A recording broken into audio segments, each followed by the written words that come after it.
Ang kwento ay nagsisimula sa isang madugong larangan ng digmaan kung saan ang malalakas na artilyeriya ay sumasabog sa mga nag-iingay na sundalo. Matapos mapigilan ang kaaway, nagpa siya ang panig na nagtatanggol na oras na upang kumilos. Ang kanilang mga sundalo ay nagmadali mula sa kanilang mga bunker patungo sa hanay ng kaaway, ngunit karamihan sa kanila ay namatay bago makapunta kahit saan. Ang mga nakaligtas ay naiwan ng walang suporta, sumisigaw sa takot. Nagtataka ang mga natirang sundalo kung darating ba ang kanilang mga reinforcement. Sa huling sandali, isang grupo ng mga lumilipad na mage ang biglang lumitaw at bumambarda sa mga sundalong kaaway. Nailigtas nila ang kanilang natitirang sundalo at umatras patungo sa kalangitan, hindi makatiis sa lahat ng mga atake ng kaaway sa kabila ng kanilang mga kapangyarihang mahika. Sa pagkabigo, tinanong ng isa sa mga mage ang kanyang kasamahan na si Victoria kung mayroon silang natanggap na bagong utos para sa larangan ng digmaan. Gayunpaman, ipinaliwanag niya na inutusan silang ipagpatuloy ang pagtatanggol sa kanilang mga linya anuman ang mangyari. Bigla, isang shell mula sa kaaway ang tumama sa kanya at itinulak siya palayo sa kabila ng kanyang magic shield. Pagkatapos, lumitaw ang komandante ng platoon ni Victoria, isang batang babae na tinatawag na Tanya, sa kalangitan at nanalangin sa kanyang Diyos bago nagpakawalan ng nakasisirang spell ng pagsabog patungo sa kampo ng kaaway. Ang pagsabog ay ganap na sum-ira sa kahangahangang bahagi ng kaaway. Iniwan si Victoria na naguguluhan. Gayunpaman, hindi binigyan ni Tanya ng pagkakataon si Victoria na pahalagahan ang tanawin. Pinapaalala niya na delikado ang magpabeya, at dapat niyang alalahanin ang kanyang tungkulin na sumunod sa kanilang mga nakatataas, kahit na siya ay nakatalaga upang ipagtanggol ang isang lugar na tiyak na mapapahamak hanggang sa kamatayan. Sa mundong ito, mayroong isang napakalakas na militar na bansa na tinatawag na imperyo, na parang isang ilegal na bersyon ng Nazi Germany. Bagaman ang imperyo ay may ganap na kapangyarihan sa iba pang mga bansa, ito ay napapaligiran ng mga kaaway mula sa lahat ng panig, kung saan ang pinakamalakas nitong kalaban ay ang republika. Kahit ang makapangyarihang imperyo ay hindi kayang talunin ang lahat ng kaaway nito ng sabay-sabay, kaya't nagpa siya ang mga nakatataas na opisyal na ipagtanggol ang lahat ng kanilang mga inaataking lugar gamit ang kanilang mga puwersa. Plano nilang ipagpaliban ang kaaway gamit ang mga mapapakinabangan upang bigyan ng sapat na oras ang kanilang espesyal na puwersa upang makarating at sakupin ang bawat zona isa-isa. Sa kabisera ng imperyo sa Buron, tinanong ni Brigadier Kurt si Colonel Erich tungkol sa sitwasyon sa larangan ng Ryan Theater, kung saan nakaistasyon si Opisyal Tanya at ang kanyang squad. Tinanong ni Erich si Brigadier kung dapat ba nilang bawiin ang kanilang mga nalulusang depensa, ngunit itinuro ni Kurt na ito ay naglalagay. Ang kanilang sibilyang lupa ay nasa panganib. Sa huli, siya ay nabigo, alam na nagkamali ang imperyo sa walang ingat na pagkuha ng napakaraming kaaway. Napansin ni General Hans na ang plano upang ipagtanggol ang bawat zona gamit ang mga pinatibay na tropa ay nabigo, kaya't iminungkahi niyang gumamit ng mobile defense. Itinuro ni Erich na ang kanilang mga puwersa ay nauubos, ngunit ipinaliwanag ni Hans na ipinadala nila ang lahat ng backup na tropa upang magbigay ng suporta. Sa kabila ng mga pagsisikap ng militar, alam niyang ang Ryan Theater ay isang impyerno para sa lahat ng naiwan doon. Samantala, sa larangan ng labanan, habang umatras ang mga sugatang sundalo, sa imperyo, si Tanya at ang kanyang grupo ay nagbabantay mula sa itaas. Nang makita ni Tanya ang galaw ng kaaway sa lupa, inutusan niya si Victoria na bombardihin sila ng mga atake ng artilleria. Habang sumusunod si Victoria at nagpapaputok, dalawang sundalo ni Tanya, sina Harold at Kirst, ay nakakaramdam ng pagkabigo habang pinapanood ang kanilang mga kasamahan na namamatay sa artilleria ng kaaway.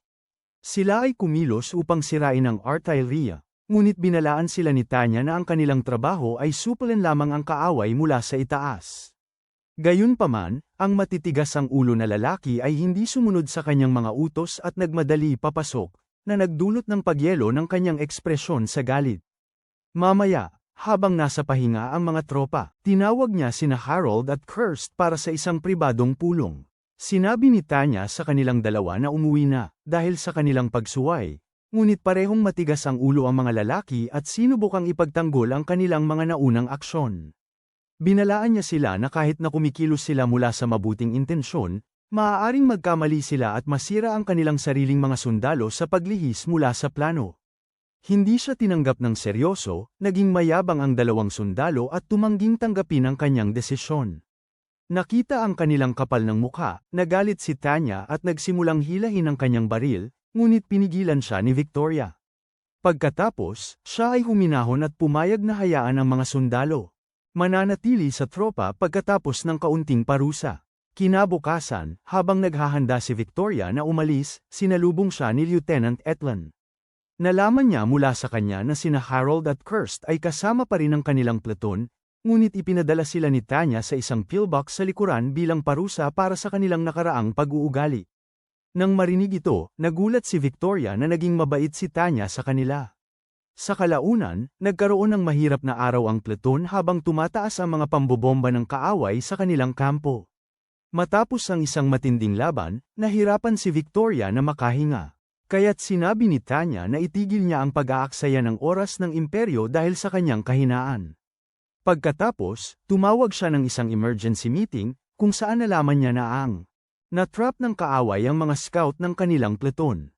Nag-alok si Tanya na iligtas ang kanilang mga scout, ngunit nagtataka ang kanyang commander kung kaya ba niyang gawin ito. Tumango siya ngunit sinabi sa kanya na hindi sasama si Victoria dahil masyado siyang pagod. Nang marinig ito, nakaramdam si Victoria ng sama ng loob at matigas na sumama sa misyon ng pagliligtas sa kabila ng kanyang mga pagtutol. Pagkatapos, pinasalamatan niya si Tanya sa pagsisikap na maging mabait sa kanya. Parang hindi ito mahalaga kay Tanya, tumanggi siyang tugunan ng kanyang pasasalamat at sa halip ay sinabi nitong maghanda na siya para sa misyon. Kinabukasan, desperadong sinusubukan ng grupo ng scout na makaligtas mula sa pagsalakay ng mga sundalong Republican. Alam na hindi sila makakapagtiwala sa mga reinforcement. Sinusubukan nilang ilihis ang atensyon ng kaaway gamit ang mga teknik sa mahika. Sa himpapawid, hindi mahanap ng mga mage ng Republika ang mga scout ng imperyo, kaya't nagiging frustrado ang kanilang leader at inuutusan ang kanyang mga mage na pasabugin ang buong lugar. Dahil dito ay mauubos ang kanilang mana, tumutol sila, ngunit pinipilit niya pa rin silang gawin ito. Habang sumasabog ang mga bomba sa paligid ng lokasyon ng scout, lahat sila ay namatay at naalerto ang mga reinforcement ng imperyo sa kanilang pagkamatay. Sa galit dahil sa provokasyong ito, si Tanya ay sumugod sa batalyon ng kaaway nang walang takot. Nang makita siya ng mga Republican, sinubukan nilang barilin siya gamit ang mahika. Gayunpaman, sumugod siya sa kanilang hanay at nalampasan ang lahat ng kanilang mga tira. Pagkatapos niyang talunin ang kanilang mga mage, napagtanto ng leader ng Republican na ang kanyang mga tropa ay lubos na hindi makakatapat sa halimaw na ito. Inutusan niya ang kanyang mga sundalo na umakyat sa mataas na langit at umatras. Habang ibinibigay ang utos, hindi niya napansin na si Tanya ay nasa harap niya. Isang subordinate niya ang tumalon upang protektahan siya, ngunit pinutol ni Tanya ito na parang papel. Pagkatapos, umakyat siya sa langit, tinamaan ang ilan sa mga tumatakbong Republican bago pa man lumipad ng mas mataas. Naguguluhan, ang natitirang mga Republican ay napilitang huminto dahil sa pisikal na hindi na sila makakyat pa. Sa kanilang pagkabigla, si Tanya ay umabot ng milya sa itaas ng langit bago nakipag-usap sa kanila sa pamamagitan ng broadcast. Parang tunay na diktador mula sa Germany, binalaan niya ang mga Republican na nagkasala sila sa paglabag sa kanyang makapangyarihang imperyo. Binalaan niya silang bumalik at harapin ang mga kahihinatnan. Ngunit ang mga hanggal na Republican ay nagsimula siyang pagtawanan dahil sa kanyang pambatang boses. Sa galit, inihahanda ni Tanya ang kanyang sarili upang puksain silang lahat. Ligtas sa mga ulap, inihahanda niya ang pinakamataas na kasanayang pampanlaban at binalaan ang kanyang sariling mga sundalo na magtakip. Habang nag-charge ang mahika, natatakpan ang kanyang katawan ng isang maliwanag na liwanag mula sa kanyang amulet.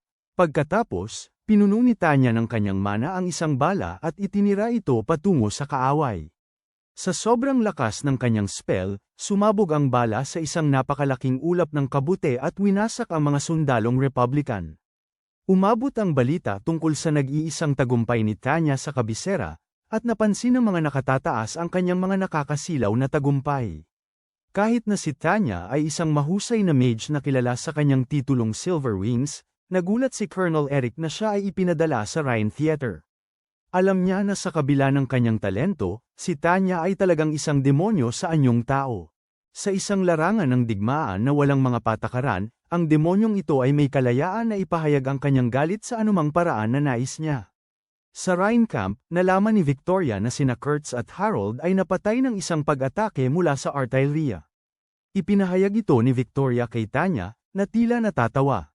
Nakita ang kanyang saloobin, nagtataka si Victoria kung alam ba niya na mangyayari ito. Ngumiti si Tanya at inamin na tinupad lamang niya ang kanilang hangarin na mamatay sa larangan ng digmaan. Habang pinagmamasdan ang nakakatakot na ngiti sa kanyang mukha, nagulat si Victoria, na pagtanto na sinadyang ipadala ng kanyang mabait na kumander ang mga suwail na hanggal upang mamatay. Upang maunawaan ang mga kilos ni Tanya at, sa likod, nakikita natin ang kwento ng kanyang nakaraan. Sa katotohanan, siya ay isang tao na muling isinilang sa isang bagong mundo mula sa kanyang nakaraang buhay. Noong panahong yun, si Tanya ay isang nasa gitnang gulang na empleyado sa isang korporasyon na naninirahan sa isang maunlad na bansa. Siya ay alipin ng kanyang mga amo sa korporasyon. Nagtatrabaho sa departamento ng HR, walang awa niyang pinatalsik ang isang mahirap na tao na nakiusap sa kanya na bigyan siya ng isa pang pagkakataon para sa kapakanan ng kanyang pamilya. Bagaman siya ay nakaramdam ng awa para sa mga taong kanyang pinatalsik, hindi talaga siya nagmamalasakit sa kanila basta't siya ay nababayaran. Pagkatapos magtrabaho, naghintay siya sa istasyon ng tren upang umuwi, iniisip na ang buhay niya ay nakatakda hanggat patuloy siyang umaakyat sa hagdang pangkorporasyon. Gayunpaman, ang lalaking kanyang pinatalsik kanina ay sumunod sa kanya sa istasyon at itinulak siya sa harap ng papalapit na tren. Sa kanyang huling mga sandali, tila huminto ang oras para kay Tanya. Isa-isa, ang mga tao sa istasyon ay nagsimulang magsalita, tinutokso siya dahil nawalan siya ng lahat ng pakiramdam ng pagkatao. Pinagsabihan siya dahil sa kakulangan ng empatiya at pananampalataya sa kanilang lumikha. Sa wakas, naunawaan ni Tanya na ang taong ito ay tinatawag ang kanyang sarili na Diyos, ngunit tiwala siyang sinabi na hindi siya naniniwala dito. Sa kanyang isipan, tanging mga mahihinang tao lamang, na hindi makahanap ng paraan upang lutisin ang kanilang mga problema, nagtiwala sa isang Diyos na tutulong sa kanila. Naisip niya na kung ang mundo ay umunlad ng sapat sa agham, wala nang kailangang maniwala. Tumanggi siyang maniwala sa tinatawag na Diyos, tinawag niya itong Nilalang X sa halip. Ipinahayag ni Nilalang X na siya ang Panginoon ng reinkarnasyon sa kanyang mundo. Pagod na sa pamamahala ng 7 bilyong hindi nagpapahalaga sa kanya. Pinagtawanan siya ni Tanya dahil sa kanyang kakulangan, kaya't nagpa siya si Nilalang X na ireinkarnate siya sa isang mundo kung saan mararanasan niya ang paghihirap ng mga mahihirap na kanyang iniiwasan. Nang marinig ito, tuluyan ang natalo si Tanya, mapagmataas na tono at humingi ng awa, ngunit huli na ang lahat. Sa bagong daigdig, si Tanya ay isinilang bilang isang ulila na pinalaki ng mga mahihirap na madre. Dahil ang kanyang bansa ay nasa digmaan, nahirapan ang mga madre na alagaan ang lahat ng mga ulila sa kanilang pangangalaga. Gayunpaman, natuklasan ni Tanya na mayroong mahika sa mundong ito. Siya ay sinubak bilang isang batang-bata, at nagkaroon ng kahangahangang marka sa talento sa mahika. Namumuhay sa desoladong ampunan, alam ni Tanya na wala siyang paraan upang yumaman sa bansang sinalanta ng digmaan maliban kung gagamitin niya ang kanyang talento bilang isang mage. Kahit hindi niya gustong makipaglaban, nagpa siya siyang sumali sa isang military school upang makakuha ng komportableng posisyon sa likuran. Habang lumipas ang panahon, umakyat siya sa ranggo sa pagsasanay at kalaunan ay naging leader ng isang maliit na squadron. Nakita ng mga batikang sundalo ang isang batang babae bilang kanilang leader, kaya't sila'y nagmaliit sa kanya. Sa harap ng kanilang pang-aasar, tuluyan ang nabaliw si Tanya tulad ng sinumang tao na biglang nagkaroon ng kapangyarihan. Pinutol niya ang isang butas sa kanilang silid pagsasanay, at pagkatapos ay tinapakan ang isang sundalong tumutol sa kanya. Sa isip ni Tanya, ang isang suwail na sundalo ay nararapat lamang mamatay. Habang itinutok niya ang kanyang baril sa ulo ng lalaki, kahit si Colonel Eric ay nagulat sa ang kanyang kawalang awa, at pinigilan siya bago pa man lumala ang sitwasyon. Sa kabila ng insidenteng yun, patuloy na umunlad si Tanya dahil sa kanyang talento sa pakikipaglaban at pamumuno. Sa huli, kailangan niyang dumaan sa isang huling pagsasanay sa Northern Garrison upang makapagtapos. Sa Northern Garrison, sinuri niya ang lugar para sa mga galaw ng kaaway. Matapos makita ang mga sundalong kaaway na papalapit sa kanilang hangganan, ipinaalam niya ito sa kanyang squad. Bilang tugon sa kanyang impormasyon, nagpasabog sila ng artillery sa mga target at tumpak nilang nakuha ang mga ito. Mula sa taas ni Tanya, madali niyang ginabayan ang artillery upang tamaan ang lahat ng kaaway. Bago sila makalapit ng husto. Gayunpaman, ang alyansa ng kaaway ay mayroon ding grupo ng mga mangkukulam na humaharap sa nakasisirang artillery ng kaaway. Nagpasya ang kanilang leader na mangkukulam na alisin ang kanilang especially si Tanya, upang mabawasan ang kanilang mga pagkalugi, habang si Tanya ay nagpunta upang mag-espya para sa isa pang linya. Nakakuha siya ng emergency na tawag mula sa kanyang squad. Gayunpaman, ang radyo ay nahadlangan dahil sa panghihimasok ng Mahika, kaya't hindi niya sila maintindihan. Bigla, isang barrage ng mga magic bullet ang tumama sa kanya mula sa wala. Bagamat naharang ito ni Tanya gamit ang kanyang kalasag, alam niyang siya ay napapaligiran. Nakipag-ugnayan siya sa kanyang grupo para sa suporta, na nagsabi sa kanya na ang mga panghimpapawid na reinforcement ay mangangailangan ng higit sa 6 na minuto upang dumating. Nang mapagtanto niyang nag-iisa siya, humiling si Tanya ng pahintulot na tumakas, ngunit inutusan siya ng kanyang leader na pigilan ang kaaway hanggat maaari. Nang marinig ito, nagalit siya at lumingon upang labanan ang grupo ng kaaway mag-isa. Sa harap ng halos tiyak na kamatayan, nagpasya siyang ito ay isang pagkakataon upang patunayan ang kanyang katapatan sa kanyang bansa. Nakipaglaban siya ng matindi, umiwas at iniiwasan ang mga suntok ng kaaway. Bagaman matapang na napatay ni Tanya ang ilang mga mage ng kaaway, kalaunan ay nauubusan siya ng bala. Nagbigay ito sa kanya ng perpektong pagkakataon upang ipakita ang isang makabayang pagganap. Bigla, niyakap niya ang isang kaaway at sinira ang magic crest sa kanyang uniforme. Ang pagsabog ay pumatay sa ilang kaaway at nagpadapa kay Tanya sa lupa, na nagbigay sa kanya ng hitsura ng isang bayani ng digmaan na nag-alay ng lahat para sa kanyang bansa. Sa hindi inaasahang paraan, nakaligtas siya at nailigtas. Sa ospital, inisip niyang magre-retiro siya bilang isang iginagalang na veterano o mapoprotektahan sa mga likurang linya ng sandali. Gayunpaman, ang mga nakatataas ay nagbibigay sa kanya ng medikal na paggamot at naghahanda upang gamitin siya bilang isang asero para sa militar. Sa liwanag na, ang kanyang tapang, pinarangalan siya ng isang Silver Wings Assault Badge, at napagtanto ni Tanya na mas marami pang aksyon ang kanyang mararanasan mula sa kanila. Habang kumakalat ang balita tungkol sa kanyang mga tagumpay, may isang baliw na siyentipiko na tumingin sa hindi kapani-paniwalang kakayahan at kontrol ni Tanya sa Mahika. Siya ay ngumiti ng labis, iniisip na nakuha niya ang perpektong subject para sa kanyang pinakamalakas na likha. Ilang araw ang lumipas, gumaling si Tanya mula sa kanyang mga sugat. Tinawag siya ng isang commander upang bigyan siya ng bagong ranggo. Ipinaliwanag na siya ay ipapadala upang magturo ng isang maliit na unit ng kanya, kahit na si Tanya ay labis na nagagalak sa loob. Sa panlabas, umupo siya na parang ayaw niyang maghintay sa gilid. Ipinaliwanag ng commander na hindi niya siya maipapadala sa unahan dahil napakabata pa niya, kaya tinanggap niya ang kanyang bagong ranggo.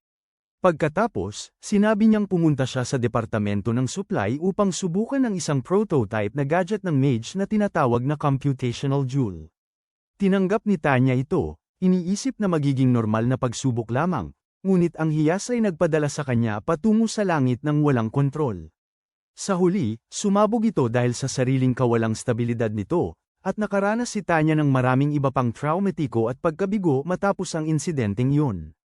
Isang araw, binigyan siya ng mga siyentipiko ng isang espesyal na computational jewel na tinatawag na ALENIUM-95, na nilikha sa pamamagitan ng pagsasama-sama ng kapangyarihan ng 4 na hiyas sa isa.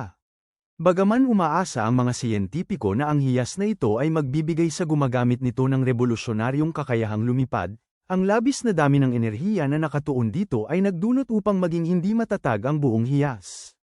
Gamit ang bagong hiyas, umakyat si Tanya sa higit 6,000 metro sa himpapawid, kung saan nagsimula ng umalag ang kanyang kagamitan dahil sa hindi pagkakatatag. Pinayagan siya ng mga nagmamasid na bumalik, ngunit tumanggi ang punong siyentipiko.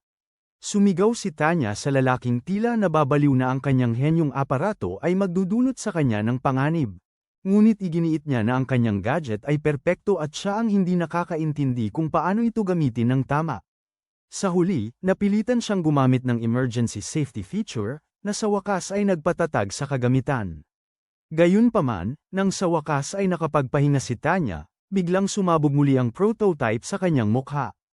Naglakad siyang palayo mula sa testing ground, galit na galit sa matigas ang ulo ng punong siyentipiko. Sinundan siya ng baliw na matandang lalaki, iginiit na ang kanyang walang kwentang imbensyon ay talagang isang revolusyonaryong kagamitan. Hiniling niya kay Tanya na ipagawa ito, ngunit tumanggi siyang gumawa ng kahit ano. Malinang ayusin ang kanyang gadget. Pagod na sa pagiging eksperimento ng baliw na siyentipiko, nagpadala siya ng kahilingan sa mga nakatataas upang siya ay tratuhin ng may respeto sa unahan. Sa kalaunan, nakaramdam ng guilt ang mga nakatataas sa pagpapadala ng isang bata sa harapan, ngunit dahil ito ay personal na kahilingan ni Tanya, pumayag sila, sa gabi. Nagdiriwang si Tanya matapos malaman na nakansela ang proyekto ng baliw na siyentipiko. Sa sandaling yun, nagpakita si X sa kanyang harapan, kumukuha ng anyo ng isang manika. Mula nang ipadala niya si Tanya sa mundong ito, inaasahan niyang magkaroon siya ng pananampalataya matapos naranasan ang malupit na katotohanan ng digmaan. Gayunpaman, dahil siya ay nanatiling walang pananampalataya, idineklara niya na bibigyan siya ng himala. Tinukso ni Tanya ang pagiging X at itinulak ang manika mula sa kanyang mesa, sinabing ang mga himala ay mga hindi maipaliwanag na phenomenon. Gayunpaman, nanatili siyang tiwala na magbabago rin ang kanyang isip.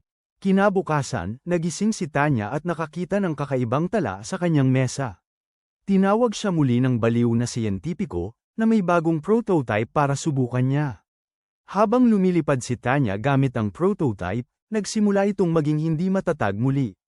Sa pagkakataong ito, ang baliw na siyentipiko, pinatibay siya na magtatagumpay ang kanilang proyekto. Sinabi niyang nagpakita ang Diyos sa kanyang panaginip at nagbigay inspirasyon sa kanya patungo sa isang solusyon, na ikinagulat ni Tanya. Pinapaalala niya sa siyentipiko na siya ay isang ngunit sa isang dahilan. Siya ay naging ganap na fanatic at sinabi sa kanya na kailangan nilang maniwala sa Diyos mula ngayon. Habang nagsimula ng mawala ng kontrol ang hiyas ni Tanya, sinubukan niyang gamitin ang safety feature upang patayin ito. Gayunpaman, nagulat siya nang mapagtanto niyang tinanggal ng siyentipiko ang safety mula dito.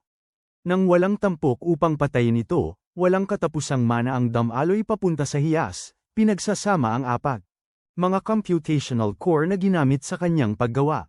Habang inihahanda ni Tanya ang sarili para sa isa pang marahas na pagsabog, huminto ang oras sa harap niya. Lumitaw si Being X sa kanyang harapan, sinasabing naganap ang isang himala sa kanyang hiyas, matapos sabihin na kailangan niyang manalangin sa kanya tuwing nais niyang gamitin ang hiyas. Muli niyang pinaganya ang oras. Bigla, nagbago ang kulay ng mga mata ni Tanya, at hindi niya namamalayan na umuulit siya ng isang panalangin, na nagpapatatag sa kanyang hiyas at nagbigay daan upang makalipad siya ng mas mataas kaysa dati. Bagaman nagulat si Tanya sa mga kakayahan nito, alam niyang pipilitin siya ng sinumpang hiyas na manalangin. Sa masamang nilalang na X sa kasalukuyan, patuloy siyang nakikipaglaban gamit ang parehong hiyas, sinisisi si X sa pagpilit sa kanya laban sa kanyang kalooban. Samantala, pinag-uusapan ng mga nakatataas ang kanyang mga kamakailang tagumpay. Iniisip ni General Kurt na si Tanya ang perpektong asero, ngunit nag-aalala si Eric na baka gumawa siya ng isang bagay na hindi kapanipaniwala dahil sa kanyang ugali.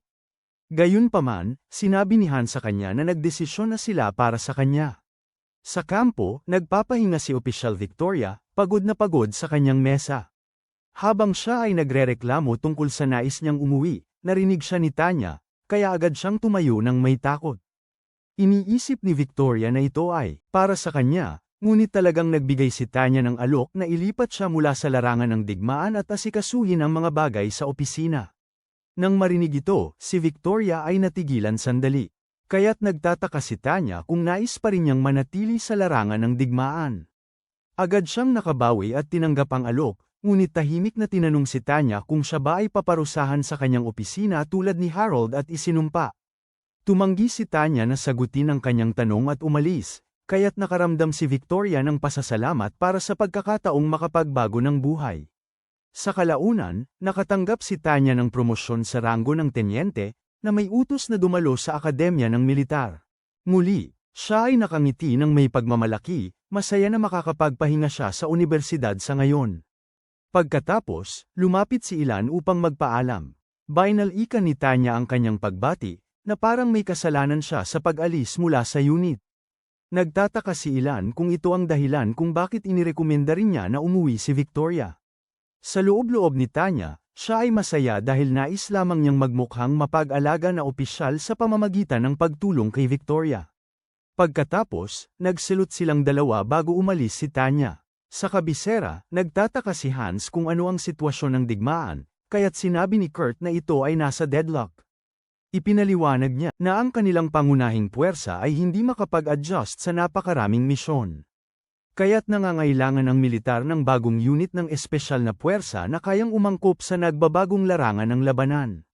Samantala, habang nakaupo si Tanya sa kanyang tren, ramdam ang saya para sa kanyang mga darating na araw ng pahinga. Nagtataka si Hans kung dapat ba siyang piliin siya bilang bahagi ng mabilisang tugon na koponan na kinakailangan ng agarang. Si Tanya ay nag-aayos sa kanyang bagong buhay, labis na natutuwa na magising sa mapayapang kabisera. Naglalakad siya sa masiglang mga kalye patungo sa kanyang unibersidad. Nais niyang iwanan ang marumi at nakakatakot na mga trench ng unahan sa kanyang salamin. Sa kanyang isipan, ang isang militar na unibersidad ang pinakamainam na kanlungan. Sa kanyang nakaraang karanasan sa larangan ng digmaan, mabilis siyang nakilala bilang isang henyo. Nang magkamali ang isang kaklase sa tanong tungkol sa kodigo ng asal ng militar, si Tanya ay humakbang at nagbigay ng perpektong sagot mula sa aklat na nag-iwan sa propesor na walang masabi. Sa kasamaang palad, tila saan man magpunta si Tanya, patuloy siyang sinisundan ng mga alaala ng digmaan. Pagkatapos ng klase, habang nagre-relax ang ibang estudyante, nahuli ni Johan si Tanya na maingat na binabaan at nililinis ang kanyang ripple. Sinasabi niya nang walang pag-aalala na ito ay isang pag-iingat laban sa mga bitag. Iniwan siyang naguguluhan, sa katotohanan. Ang kanyang paranoia ay nasa rurok dahil ang mga bagay ay napakaganda ng takbo. Iniisip niyang ang pagiging ex ay nagtatakda sa kanya para sa isang bitag, kaya nais niyang maging handa na barilin siya ng tuwid sa mukha. Mamaya, pumunta si Tanya sa aklatan, kung saan ang malalaking istante ng libro ay nagsisilbing malupit na paalala na siya ay, sa katunayan, isang duwende. Habang nahihirapan ang batang ito na abutin ng isang libro, may isang mabait na lalaki na humila nito para sa kanya. Sa kanyang gulat, ito ay si General Hans von Zetter. Pinuri niya ang kanyang talino sa akademya at inimbitahan siyang makipag-usap ng pribado. Hindi pinansin ang kanyang katayuan bilang isang batang estudyante. Humingi si Hans ng kanyang tapat na opinyon tungkol sa kasalukuyang digmaan. Nais niyang mag-iwan ng magandang impresyon sa kanya, kaya't inalis ni Tanya ang kanyang inosenteng anyo. Inaasahan ni Tanya na ang hidwaan ay tiyak na magiging pandaigdigang digmaan. Tinalakay niya ang hindi maikakailang katotohanan na ang imperyo ay isang mabilis na lumalagong superpower, na laging nakikipag-away kahit na pinapabagsak nila ang kanilang pangunahing kalaban, ang Republika. Ang mga nakapaligid na bansa ay tiyak na mangangamba at bubuo ng alyansa laban sa kanila. Ang kanilang napakalakas na puwersa ay naglagay ng malaking target sa kanilang likod. Humanga si Hans sa kanyang pagsusuri at humiling siya ng estratehiya para sa kaligtasan. Sa simula, iminungkahi ni Tanya ang diplomasya, ngunit alam na ang mga nakatataas sa imperyo ay labis na nahuhumaling sa pandaigdigang dominasyon, binago niya ang kanyang sagot. Nagmungkahi siya ng isang bagong doktrina, isang mataas na mobile, mabilis na tumutugon na batalyon ng mga mages. Dahil ang ilang aerial mages ay kayang magwasak ng libu-libong tradisyonal na mga sundalo, madali lamang makontrol ng isang espesyal na puwersa ang larangan ng digmaan. Tumango si Hans at tinanong siya tungkol sa mga numero. Nang hindi niya namamalayan na aksidenteng sinusulat niya ang kanyang sariling hatol sa kamatayan, nagmungkahi si Tanya ng isang maliit na batalyon. Tinanggap ni Hans ang kanyang estratehiya at inutusan siyang gumawa ng pormal na mungkahi. Iniwan siyang nag-iisip tungkol sa hinaharap ng imperyo. Nang ibigay ni Kurt ang hindi nagpapakilalang tesis ni Tanya kay Eric, ang dugo ng estratehista ay nanlalamig. Agad niyang nakilala ang walang awang, maingat na loika ng may akda. Samantala, si Tanya ay umiinom ng kape sa isang kafe, masayang nangangarap ng isang ligtas na karera sa likuran. Ininterrupt siya ni Kapitan Wigger, nagtatanong ng isang halatang tanong. Bakit siya, isang bata, sumali sa militar? Agad na naglaro si Tanya ng simpatsya. Sinasabi niyang namatay ang kanyang amang sundalo para sa inang bayan, at iniwan siya ng kanyang ina. Si Uyghur, na bagong naging ama ng isang sanggol na babae, ay agad na tinamaan ng guilt sa pag-iisip na ang isang bata ay makikipaglaban sa kanyang mga laban. Si Tanya ay ngumiti ng mainit, sinisiguro na ang mga sundalo tulad nila ay dapat lumaban upang ang ibang mga bata ay makapamuhay ng mapayapa. Habang umalis si Uyghur na umiiyak, ang ekspresyon ni Tanya ay nag-freeze sa isang masamang ngiti. Ang kanyang inosenteng ulila na kilos ay nagbigay sa kanya ng isang napaka-maimpluwensyang kaibigan sa Departamento ng Logistics, na maaari niyang magamit sa hinaharap. Sa headquarters, ipinresenta ni Hans ang Rapid Response Force sa mga general, gamit ang mahusay na tesis ni Tanya upang patahimikin ang anumang pagdududa. Hindi nagtagal, tinawag si Tanya sa isang pulong pagkatapos ng pagtatapos kasama si Hans at isa pang mataas na opisyal. Inalok siya ng isang platito ng mga madaling gawain na hindi labanan, ngunit inilipat ni Hans sa kanya ang ibang piraso ng papel. Nang walang babala, itinalaga niya siya bilang commander ng bagong Mobile Mage Task Force. Si Tanya ay tahimik na sumisigaw sa loob, napagtanto niyang mas pinahirap niya ang kanyang buhay kaysa sa isang lalaki sa umaga. Nagprotesta siya, sinasabing hindi karapat-dapat ang isang mababang ranggo na sundalo na mamuno sa isang mahalagang batalyon. Bilang tugon, nangako si Hans ng mabilis na promosyon para sa kanya. Napagtanto niyang hindi niya maaring tanggihan, kaya't nagplano si Tanya ng isang tusong backup. Plano, nagpasya siyang gawing labis na mahigpit ang mga pamantayan sa recruitment upang walang makapasa, umaasang mapipilitang itigil ng militar ang proyekto. Gayunpaman, lalo lamang lumalala ang kanyang kalungkutan nang biglang pumasok si Victoria, na puno ng sigla, sa kanyang opisina bilang bagong katulong. Sa kung anong dahilan, nagpasya ang mga nakatataas, sa kanilang walang hangganang karunungan, na kailangan ng kanilang pangunahing mage ng isang dedikadong katulong. Agad na nagsimula si Victoria sa pag-aayos ng mga dokumento at pagiging labis na nakakatulong. Para sa isang matinding independenteng introvert tulad ni Tanya, ito ay isang ganap na bangungot. Ang kanyang tahimik na santuaryo ay ngayon ay nabahira ng isang masigasig na katulong na siya.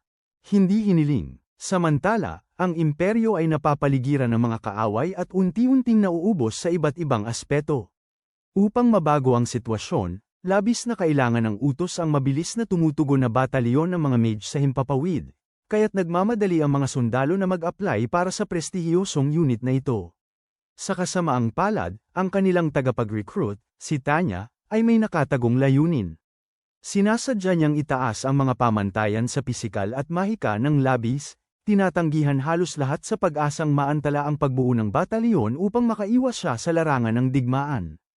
Hindi nagtagal, napansin ni General Hans ang tunay na layunin ni Tanya. Ang kanyang mga plano, magalang ngunit matatag siyang inatake siya, hinihingi na ibaba niya ang kanyang mga pamantayan at simulan ang operasyon ng task force agad.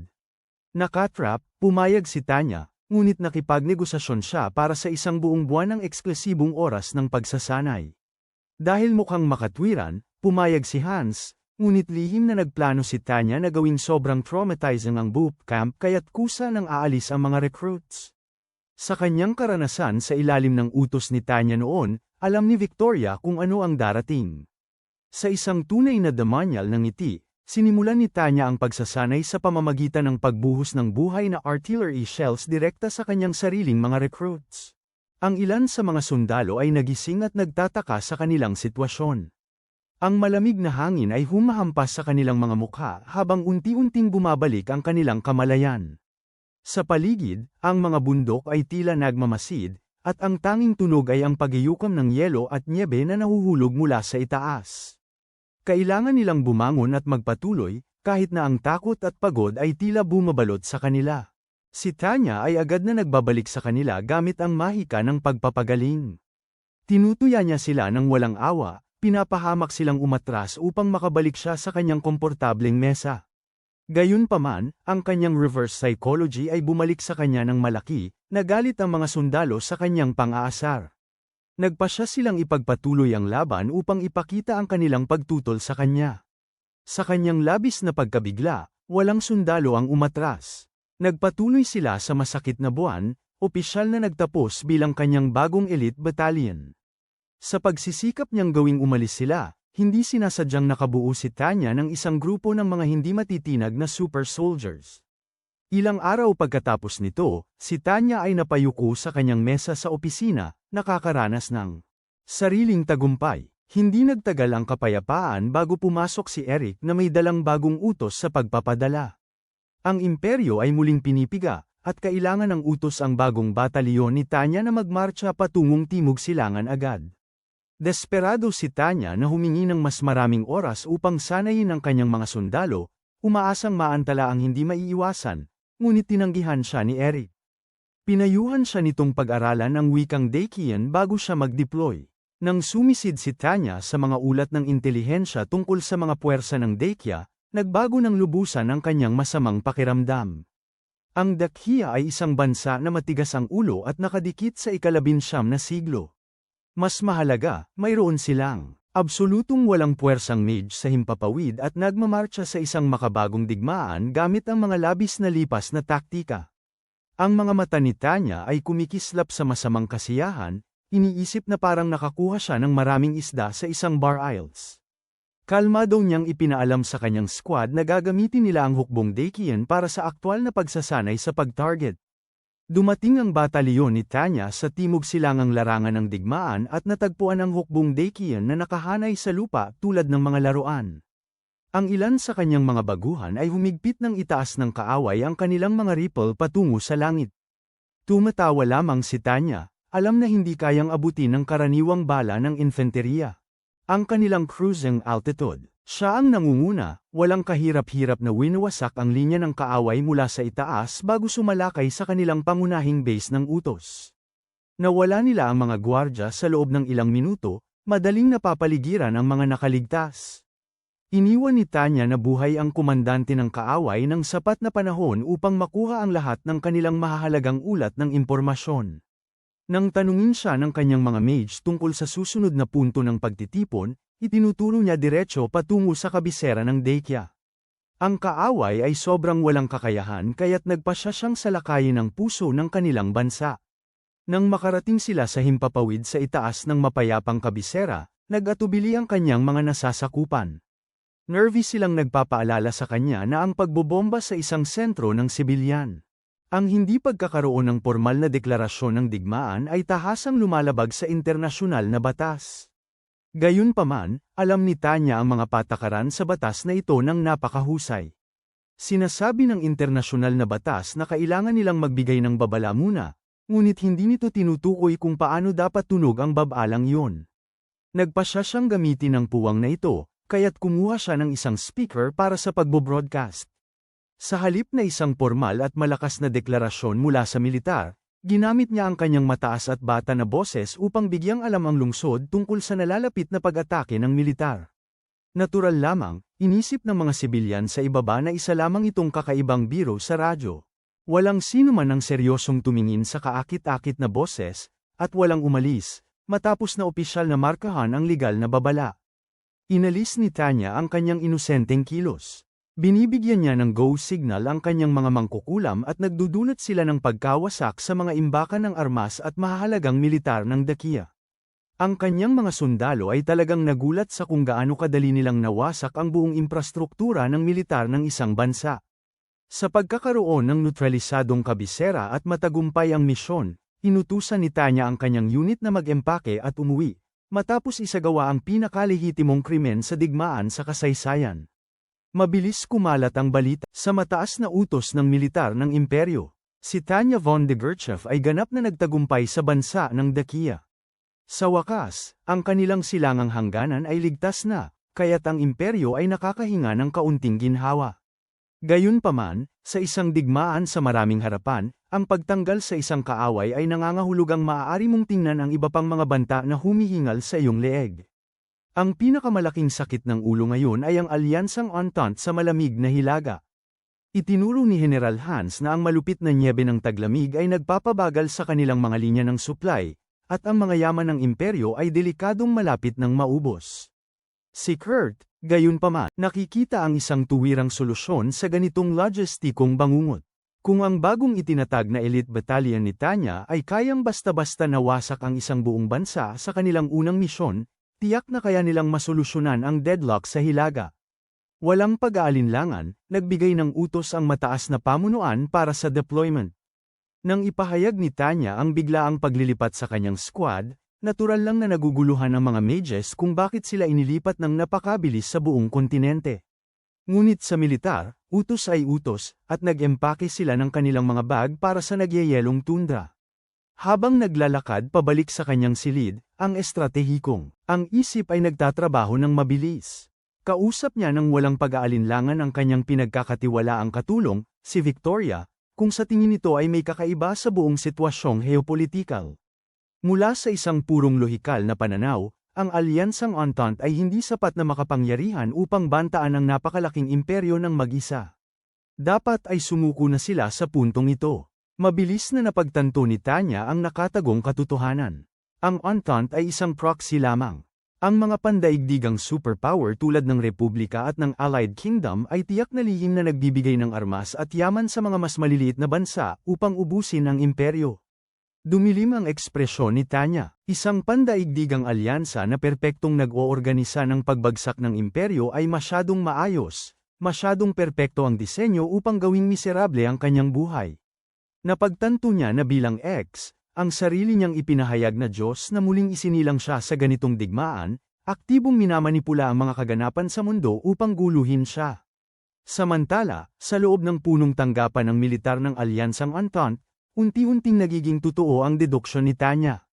Tahimik na pinag-uusapan ng mga leader ng Entente ang kanilang delikadong sitwasyon. Sila ay lubos na aware na sila ay labis na umaasa sa Republika at sa aliadong kaharian para sa kanilang kaligtasan.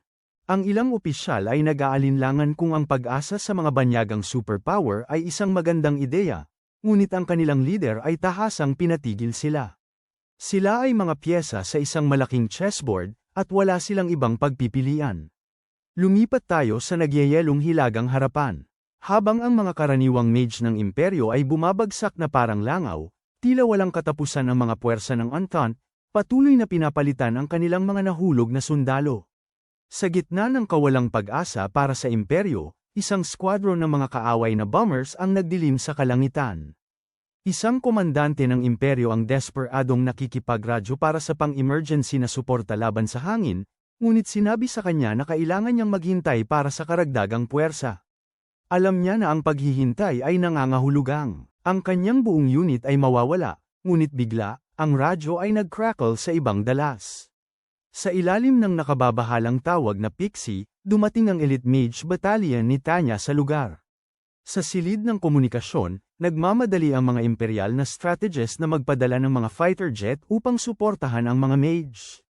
Gayunpaman, matigas na sinabi ni Tanya sa command na ipawalang bisa ang mga jet, dahil ang kanyang mga mage ay malakas at may sariling kakayahan ng mga sundalo na hindi nangangailangan ng tradisyonal na suporta mula sa hangin.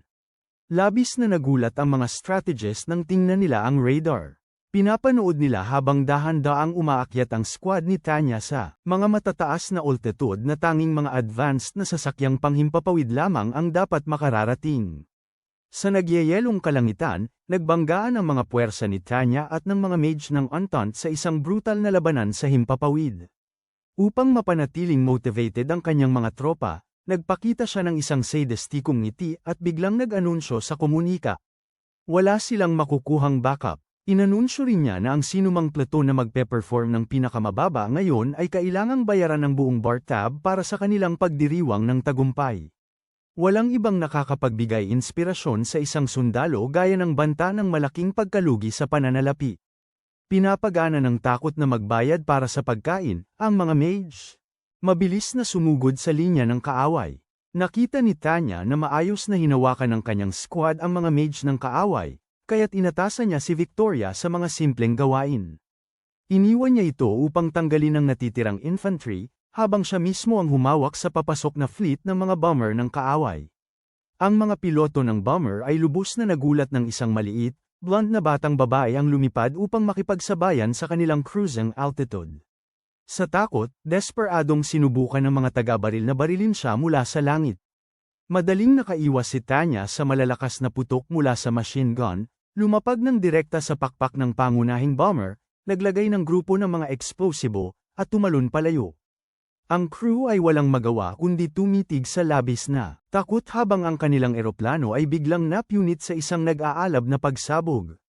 Sa pagkabasag ng kanilang pormasayon, ang natitirang mga bombers ay nagsimulang kumalat na parang mga takot na manok.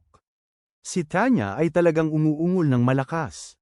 Ang kaaway ay sobrang predictable na siya'y nababato, kaya't nagpasya siyang tapusin na ito. Nag-charge siya ng isang napakalakas at labis na makapangyarihang spell ng mahika. Pagkatapos, naglabas siya ng isang nakakasilaw na sinag ng purong enerhiya na mabilis na tumalon mula sa eroplano patungo sa eroplano, ganap na winasak ang buong fleet sa loob ng ilang segundo. Si Tanya ay bumaba sa nagyayelong guho, umaasang makakakuha ng ilang kapaki-pakinabang na impormasyon mula sa nakatagilid na mga bombers. Karamihan sa mga piloto ay patay na. Ngunit bigla, isa sa mga sunog na katawan ang kumilos, tumayo, at humarap sa kanya. Agad na itinaas ni Tanya ang kanyang rifle at pinaputok ang anyong parang zombie, ngunit tumawa lamang ang bangkay sa kanya. Sa bibig ng patay na piloto, nagsalita ang Peking Diyos at mayabang na inihayag na siya ang nagtakda ng buong geopolitical na tanawin laban sa kanya. Ang buong mundo ay malapit ng makipagdigma sa imperyo, lahat para wasakin ang kanyang matigas na pagmamataas bilang isang ateista. Hindi natitinag, tinignan ni Tanya ng masama ang banal na puppet ng laman, umikot sa kanyang takong, at umalis. Mga milya ang layo mula sa mga guho. Isang lihim na unit ng intelihensya mula sa aliadong kaharian ang tahimik na nagmamasid sa labanan. Sila ay nag-aalala at masigasig na nangangalap ng datos, natatakot na kumpirmahin na ang nakakatakot na mga bulong-bulungan ng Republika tungkol sa isang demonyo ng Rhine ay totoo nga. Bigla, ang kanilang mga mahika na sensor ay nagwawala. Si Tanya ay naglalabas ng napakalaking mana signature. Nagtataka sila kung ano ang maaari niyang targetin, tanging mapagtanto na may labis na takot na siya ay nakatuon ng direkta sa kanila. Sa kabila ng milya ang layo, si Tanya ay tumutok sa kanilang eksaktong koordinato at nagpakawala ng nakasisirang long-range bombardment. Winasak niya ang kanilang buong nakatagong outpost mula sa mapa, na ang kanyang sariling kapakanan. Agad na naglalaho ang mga especially iya kasama ng lahat ng kanilang nakalap na impormasyon. Nang bumaba si Victoria upang batiin ang kanyang komandante sa isa na namang walang kapintasang tagumpay, natagpuan niyang lubos na abala si Tanya, tahimik na nagagalit dahil sa kanyang patuloy na alitan sa kanyang dating kasintahan. Ang mga epekto ng mga aksyon ni Tanya ay kumalat sa buong mundo, sa nagniningning na kabisera ng Republika. Isang nerbyosong koronel ang nagbigay ulat kay General Pierre tungkol sa bumabagsak na linya ng depensa ng Entente Alliance. Nakiusap ang koronel sa general na magpadala ng aktwal na suporta militar sa kanilang mga nahihirapang kaalyado. Subalit, malamig na tumanggi si General Pierre. Wala siyang interes sa pag-save ng Entente at tanging ang kanyang sariling kapakanan lamang ang mahalaga. Tungkol sa paggamit sa kanila bilang maginhawang panangga upang dahan-daang ubusin ang mga yaman ng imperyo. Sa imperial na kabisera, mainit na binati ni Kurt si Tanya sa kanyang nag-iisang pagsisikap na bumaligtad ang sitwasyon sa Hilaga. Ngunit walang pahinga para sa mga masama. Agad siyang inatasan ng isang bagong, napakadelikadong misyon upang wasakin ang isang mabigat na nakaligtas na kampo ng kaaway. Karaniwan, magrereklamo si Tanya tungkol sa pagpapadala pabalik sa linya ng labanan. Sa pagkakataong ito, gayunpaman, naaalala niya ang mayabang na pahayag ng digmaan mula sa kanyang dating kasintahan. Bilang pagtugon sa maliit na Diyos, masaya niyang tinanggap ang mga utos, tahimik na nangangako na wawasakin ang sinumang banta sa kanyang komportableng buhay. Sa Entente Alliance, sinasabi ni Colonel Anson ang pamamaalam sa kanyang anak na babae bago siya umalis para sa digmaan, sinasabi na siya ang pinakamabuting ama kailanman. Nais ni Mary, ang kanyang anak na babae, ng magandang kapalaran para sa kanya. Bago umalis, ngumiti si Anson at sinabi sa kanya na alagaan ang kanyang ina. Sa kalaunan, ibinibigay ng isang kasamahan sa sundalo ang isang regalo ng Pasko na ipinadala ni Mary. Binuksan ni Anson ang hindi pangkaraniwang malaking kahon at labis siyang naguluhan nang makita ang isang maganda at mataas na kalidad na rifle sa loob. Dito, casually na itinuro ng kanyang kasamahan na marahil nais lamang ng kanyang anak na makatulong sa kanya upang makaligtas sa digmaan. Samantala, pabalik sa punong himpilan ng imperyo, ang mga nakatataas ay nasa isang estratehikong deadlock. Ang mga matatandang, matitigas ang ulo na general ay pinaupo si Tanya sa talahanayan ng digmaan at iminungkahi ang isang napakalaking, brutal na opensiba diretso sa harapan ng kaaway. Agad na tinanggihan ni Tanya ang ideya. Malamig niyang itinuro na ang kanilang mga sundalo ay lubos ng pagod, at ang pagtapon sa kanila sa isang direktang labanan ay mag-aaksaya lamang ng lakas tao. Isang hilagang general ang galit na nagtatanong kung seryoso bang kinukwestiyon ng isang bata ang dakilang estratehiya ng imperyo, ngunit hindi umatras si Tanya. Nang siya'y pinalayas mula sa silid, lumabas siya na may mataas na nakataas na ulo. Sa kalaunan, nakipagkita si Tanya, kasama sina General Kurt at Eric sa isang pribadong opisina. Tinanong niya si Kurt ng direkta kung bakit niya pinapayagan ang mga henerasyong boomer na magsagawa ng atake na tiyak na mag-uubos ng kanilang natitirang yaman. Ngumiti si Kurt at sinabi sa kanya na huwag pansinin ng politika dahil nais lamang niya ang kanyang tactical na opinyon tungkol sa pag-atake sa unahan. Pumasok sa isip ni Tanya ang maraming ideya. Nagsalita siya ng malakas, binanggit na ang isang malaking pagsulong sa unahan ay walang lohikal na kahulugan maliban kung ito ay isang distraksyon. Kung ilalagay ng kaaway ang lahat ng kanilang puwersa sa harapan, ganap na nakabukas ang kanilang likuran.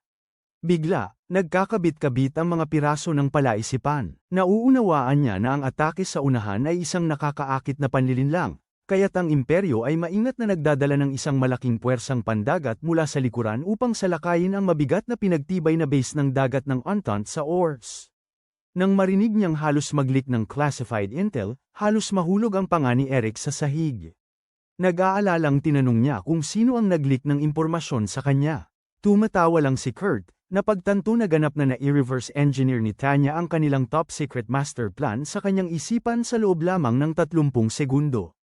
Sa Ors Fjord, nagmamasid si Anson sa kung ano ang dapat sanang hindi mapapasok na kuta pandagat. Naramdaman niyang medyo nababato habang nagbabantay sa isang base sa likod. Ngunit ang mga mabibigat na kanyan na nakahanay sa baybayin ay nagpapakita kung bakit mahalaga ang lugar na ito. Pinapanood niya ang mga batang recruit na nag-eensayo, nararamdaman ang bigat ng guilt na ang mga kabataan ay nakikipaglaban sa brutal na digmaan, ngunit nangako siyang protektahan sila. Sa itaas ng mga ulap, naghahanda si Tanya at ang kanyang elite mage battalion na bumagsak mula sa kanilang mga transport plane. Ang plano ay simple ngunit mapanganib. Hinati niya ang koponan sa dalawa. Si Tanya ang magiging tangke, umaakit ng lahat ng atensyon ng kaaway, habang ang natitirang bahagi ng kanyang squad ay nakatuon ng buo sa pagwasak sa napakalaking mga kanyan sa baybayin. Ibinigay niya ang mahigpit na utos sa kanyang katulong, si Victoria, na umatras kung sakaling mawalan ng komunikasyon. Nagbibiro ang kanyang mga sundalo tungkol sa paggamit sa kanilang maliit na commander bilang isang malakas at sumasabog na alarma ng apoy, at pagkatapos ay sila'y tumalon sa malamig na hangin. Sa ibaba, nakatanggap si Anson at ang kanyang mga tao nang bigla ang ulat na ang isang patrol ship ay nawalan ng signal. Bago pa man sila makapag-imbestiga, biglang nanahimik ang maraming channel ng komunikasyon.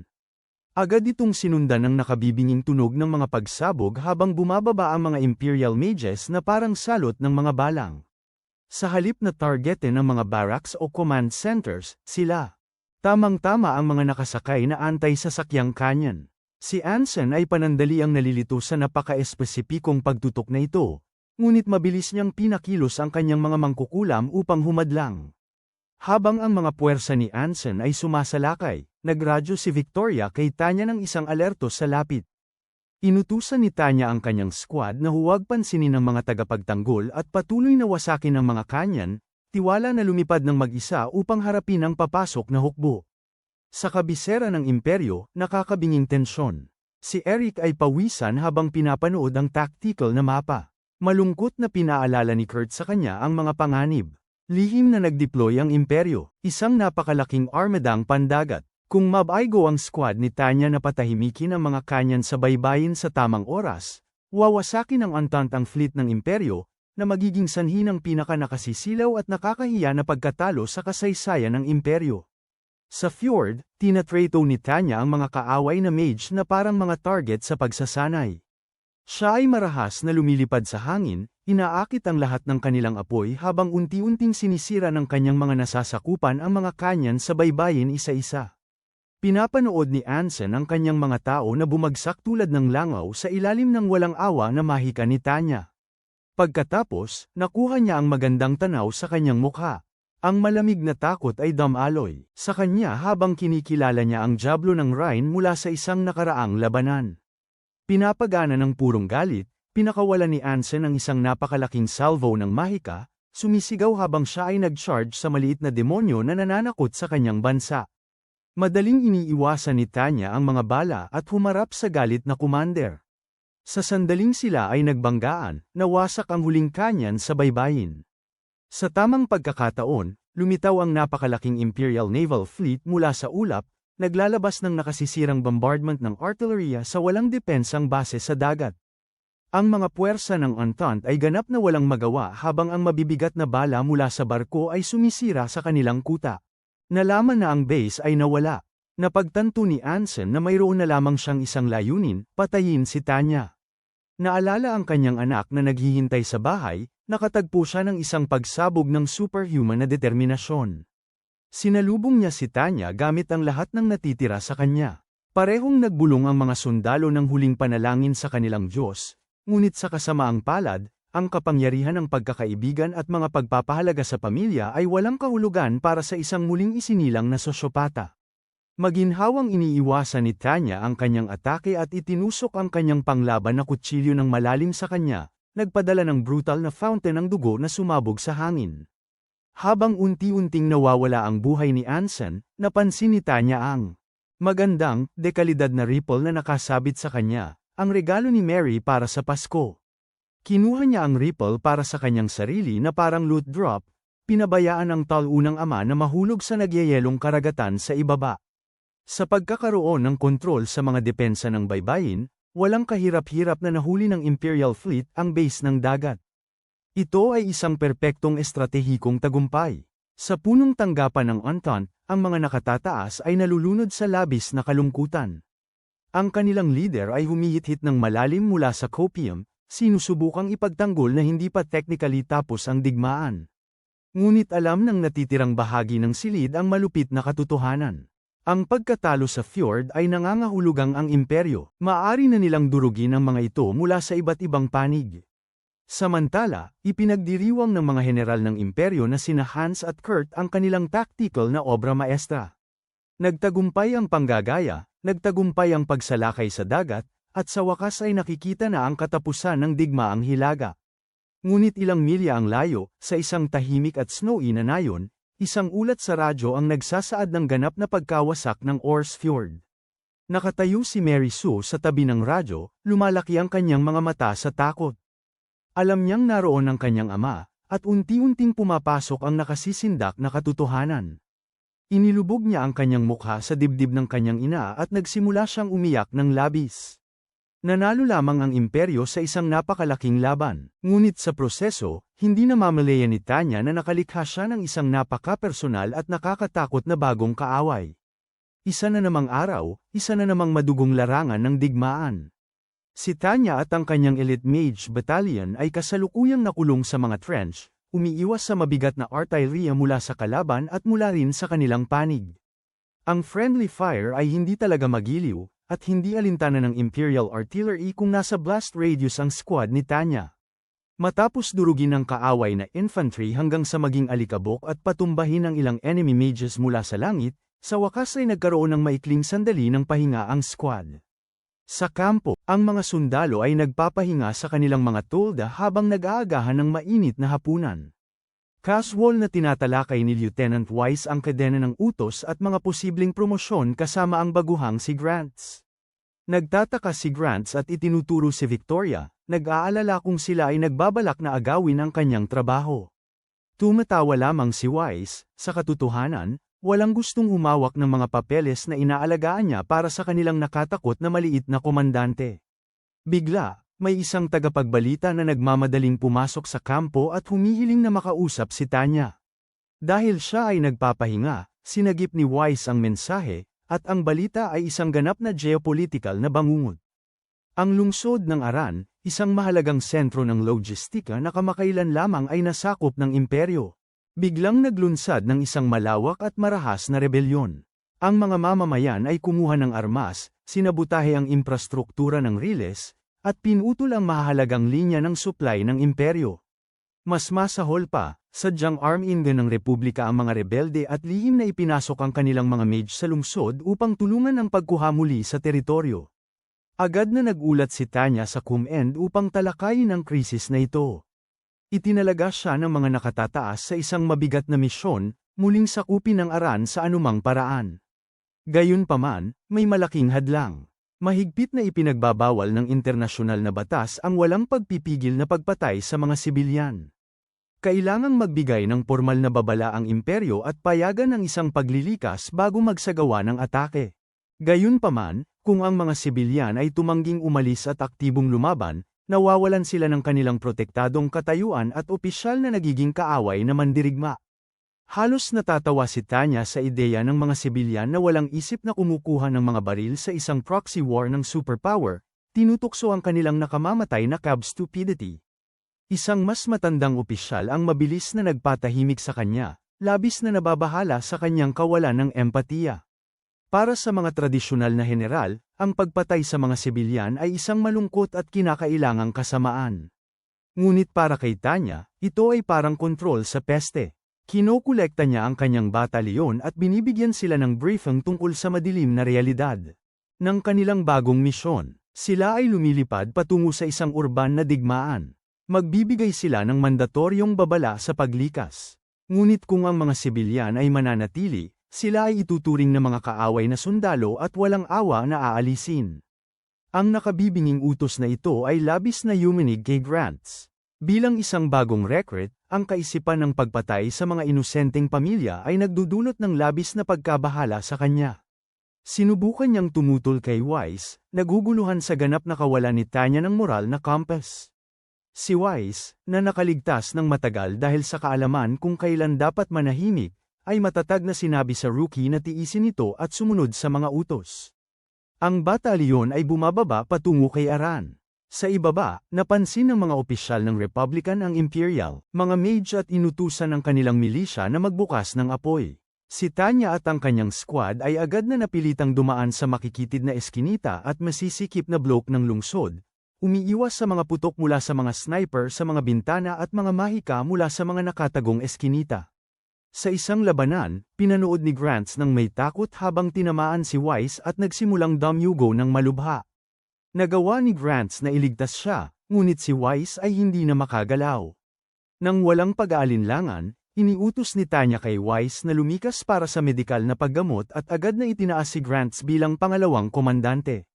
Muling nagtipon si Tanya ng squad at natagpuan ang pangunahing bulsa ng mga mage ng Republican na nagtatago sa loob ng isang mabigat na pinatibay na gusali. Sa halip na pumasok ng walang pag-iisip, nagpasya siyang samantalahin ang mga patakaran.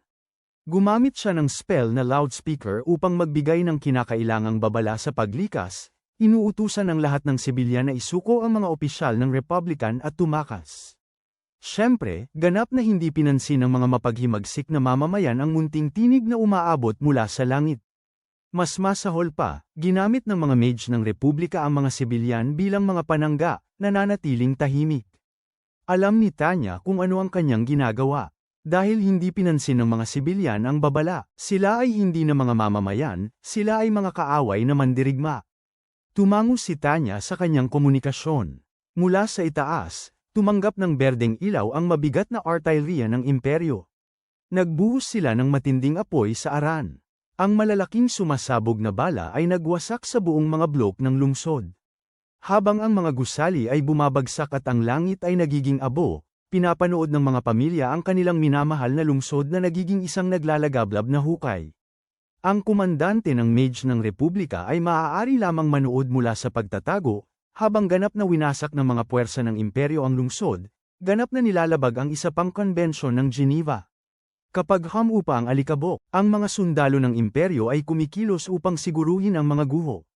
Gayunpaman, nakatanggap si Tanya ng ulat na ang mga natitirang mage ng Republika ay nagbiis at nagtago sa isang grupo ng mga nahuling sibilyan na tumakas. Naghahanda siyang puksain ang buong grupo para maging ligtas. Nang marinig ito, tuluyan ang nawala ng kontrol si Grants. Humarap siya kay Tanya, umiiyak at nagmamakaawa sa kanya na huminto. Nakiusap siya para sa buhay ng mga walang kalaban-laban na sibilyan na nahuli sa gitna ng labanan. Malamig na itinuro ni Tanya na walang inosente sa isang zone ng digmaan. Itinuro niya ang isang batang lalaki na nakaligtas sa karamihan na ay nakatitig sa kanila ng may purong, hindi mapapawing puot. Kung papayagan nilang mabuhay ang mga taong ito, sila ay magiging susunod na alon ng mga kaaway ng imperyo. Sinusubukan pa ring magprotesta ni Grants, kaya't brutal siyang itinulak ni Tanya sa lupa. Mahigpit niyang pinaalalahanan siya na ang mga sundalo ay walang karapatang magpakaawa. Ang kanilang tungkulin ay patigasin ang kanilang mga puso at tiyakin ang kaligtasan ng imperyo, kahit gaano karaming katawan ang kinakailangan. Upang subukin ang kanyang determinasyon, itinutulak niya ang isang rifle sa kanyang mga kamay at inuutusan siyang patayin ang mga bilanggo. Si Grants ay paralisado, sinus-indet ng malupit na alaala ng digmaan. Ngunit sa ilalim ng matalas na titig ni Tanya, ang kanyang moralidad ay sa wakas bumagsak. Habang ang luha ay dumadaloy sa kanyang mukha, itinaas ng baguhan ang rifle at pinindot ang gatilyo. Samantala, sa kaligtasan ng imperial na kabisera, si Eric ay nakakaranas ng isang bureaucratic panic attack. Ibinigay niya kay General Hans ang isang mise-en-scene ng akademikong tesis na naglalarawan ng mga tiyak na butas sa batas na kinakailangan upang bombahin ang isang lungsod ng sibilyan nang hindi technically lumalabag sa internasyonal na batas. Nerve yung tinanong ni Eric kung ito ang playbook na ginamit upang bigyang katwiran ang pagpaslang sa Aron. Si Hans ay ngumiti ng may masamang balak at tumango. Itinuro ni Eric ang ipinakilala ang may akda ng ulat si Tanya mismo. Labis ang paghanga ni Hans sa kanyang pambihirang talino at walang awang paraan ng pag-iisip, kaya mas lalo pa niya itong gustong gamitin sa mga susunod na misyon. Samantala, sa isang tahimik na ospital ng militar, sinusuri ng isang doktor ang malubhang sugatang si Colonel Anson So. Himalang nakaligtas siya sa matinding labanan nila ni Tanya sa fjord at inanad hanggang sa pampang ng isang lawa. Habang namamangha ang doktor sa kanyang pagkaligtas, tila wala itong pakialam sa sariling mga sugat. Nakatingin lamang siya sa kisame, habang sariwang-sariwa pa rin sa kanyang alaala ang nakakasilaw na gininto ang liwanag na kanyang nasaksihan. Nakita habang lumulubog sa nagyayelong tubig. Nang tanungin ng mausisang doktor kung ano ang nakita niya, humigpit ang mga mata ni Anson sa kaliwanagan. Sinasabi niyang nakita niya si Diyos, na nagbigay sa kanya ng bagong layunin, ang hanten at wasakin ng maliit na demonyo na si Tanya. Sa isang barkong pangtransportasyon na bumabalik sa kabisera, hindi sinasadyang nabangga ni Tanya si Uyghur. Mukhang masaya siya, taos-pusong nagpapasalamat sa kanya dahil inirekomenda siya para sa isang komportableng trabaho sa likuran. Gayunpaman, nagbigay din siya ng mahalagang impormasyon. Ang imperyo ay sadyang nag-aalis ng kanilang mga puwersa mula sa pangunahing linya ng labanan. Nang marinig ito, agad na nagtrabaho ang maliwanag na isipan ni Tanya. Kung hindi umatras ang imperyo, nagtatayo sila ng bitag sa sukat ng isang kontinente. Nais ng mga nakatataas na akitin ang kaaway sa malalim na mahina na teritoryo, ngunit alam ni Tanya na ang kanyang elite na batalyon ay gagamitin bilang madyugo at sumisigaw na pain. Sa Imperial High Command, napakabigat ng tensyon na para bang pwedeng putulin gamit ang kutsilyong panglaban. Ang mga matatandang general ay matigas ang ulo sa kanilang pagtatalo para sa isang marahas na pagsulong upang mapanatili ang linya, ganap na hindi pinapansin ang katotohanan na nauubos na ang kanilang mga supply line. General, si Hans ay magalang na huminto upang ipahayag ang isang matinding katotohanan. Inilatag niya ang isang pagbabago sa estratehiya, itigil ang pagsubok na manalo sa isang mabagal na digmaan ng pagkapagod. Upang makaligtas sa digmaang ito, kailangan nilang isagawa ang isang matinding atake na sisir sa pangunahing estruktura ng utos ng kaaway, na nagtatapos sa labanan sa isang iglap. Sinusuportahan siya ni General Kurt na naglalarawan ng master plan. Magkakaroon sila ng peking desperadong pag-atres upang akitin ang hukbo ng Republika mula sa kanilang mabigat na pinagtibay na mga trench. Kapag umusad ang kaaway, magiging bukas ang kanilang mga sentro ng utos. Tumalon tayo sa Rhine Theater, na kasalukuyang isang lugar ng pagkataga para sa tao. Ang batalyon ni Tanya ay nagsisilbing likod na gwardya, sinusubukang kumbinsihin ang Republika na ang imperyo ay nagtatapon ng mga puwersa nito sa isang desperadong huling pagtatanggol. Matinding nahulog ang Republika sa bitag, agresibong bumabawi gamit ang mabigat na anti-air flak at rocket barges. Sa pagtanggap ng mga ulat tungkol sa malalaking pinsala sa buong linya, binigyan ng Imperial HQ si Tanya ng pahintulot na umatras. Gayunpaman, alam ni Tanya na ang masyadong maagang pag-alis ay magpapakita ng kainahinalang bilis ng pag-atres. Sa kanyang katigasan ng ulo, pinanatili niya ang linya, umiwas sa nakamamatay na pagsabog upang ipakita ang ilusyon. Nang ang isang radio operator mula sa HQ ay awkward na nagpaalam sa pamamagitan ng pagnanais ng proteksyon ng Diyos para sa kanya, ang simpleng pagbanggit sa salitang G ay nagdulot kay Tanya ng purong, walang filter na galit. Ang kanyang saglit na pagkawali sa focus ay halos nagdala sa kanya upang mapasabog mula sa himpapawid ng isang ligaw na shell ng artillery. Habang ang squad ni Tanya ay humihila ng atensyon mula sa kalaban, matagumpay na nakalikas ang pangunahing infantry ng imperyo mula sa zone ng kamatayan. Sa pagkakasetup ng bitag, ang mga mages ay tuluyan ng umatras patungo sa isang pansamantalang kampo medikal upang magpagaling. Sa loob ng tahimik na tent, nakaupo si Grant kasama si Victoria. Siya ay halatang nababagabag, dala pa rin ng mabigat, trauma ng pagpatay sa mga sibilyan sa massacre sa Erin. Maingat na pinapaalala ni Victoria sa kanya ang isang pangunahing patakaran ng militar. Ang komandante ay legal at moral na may pananagutan sa lahat ng sisi para dito. Ang pagkakaalam na ito ay tumama kay Grant na parang pisikal na suntok. Naalala niya si Tanya na pisikal siyang pinipilit na hilahin ang gatilyo. Hindi niya ito ginawa upang maging malupit. Ginawa niya ito upang dalhin ang buong moral na pasanin ng isang krimen sa digmaan sa kanyang sariling mga balikat. Sa kanyang paningin, maaaring si Tanya ay isang sosyopata, ngunit pinuprotektahan niya ang kanya. Tahimik na nagpapasalamat si Grant kay Victoria sa pagtulong sa kanya na makahanap ng kahit kaunting kapayapaan sa kaguluhan. Pagkatapos, nakipagkita si Tanya kay Eric upang talakayin ang susunod na yugto ng malaking estratehiya ni Hans. Ang imperyo ay agresibong naglalabas ng peking propaganda, nagpapanggap na ang kanilang militar ay bumabagsak upang akitin ang republika na sumulong. Ibinunyag ni Eric ang tunay na layunin. Kailangan ng grupo ni Tanya na magsagawa ng isang sorpresa atake sa ulo ng direkta sa mabigat na binabantayang punong tanggapan ng republika. Itinuro ni Tanya na ang pag-iwas sa mga layer ng mabibigat na depensa laban sa himpapawid ng hindi nasisira ay mathematically imposible maliban kung mayroon silang lihim na superweapon. Bilang tugon, muling lumitaw ang baliw na siyentipiko ng imperyo. Masiglang pinangunahan niya si Tanya at dinala ni Eric sa isang ligtas na hangar, ipinagmamalaki ang kanyang pinakabagong likha, mga eksperimento ng high-speed mini-jet.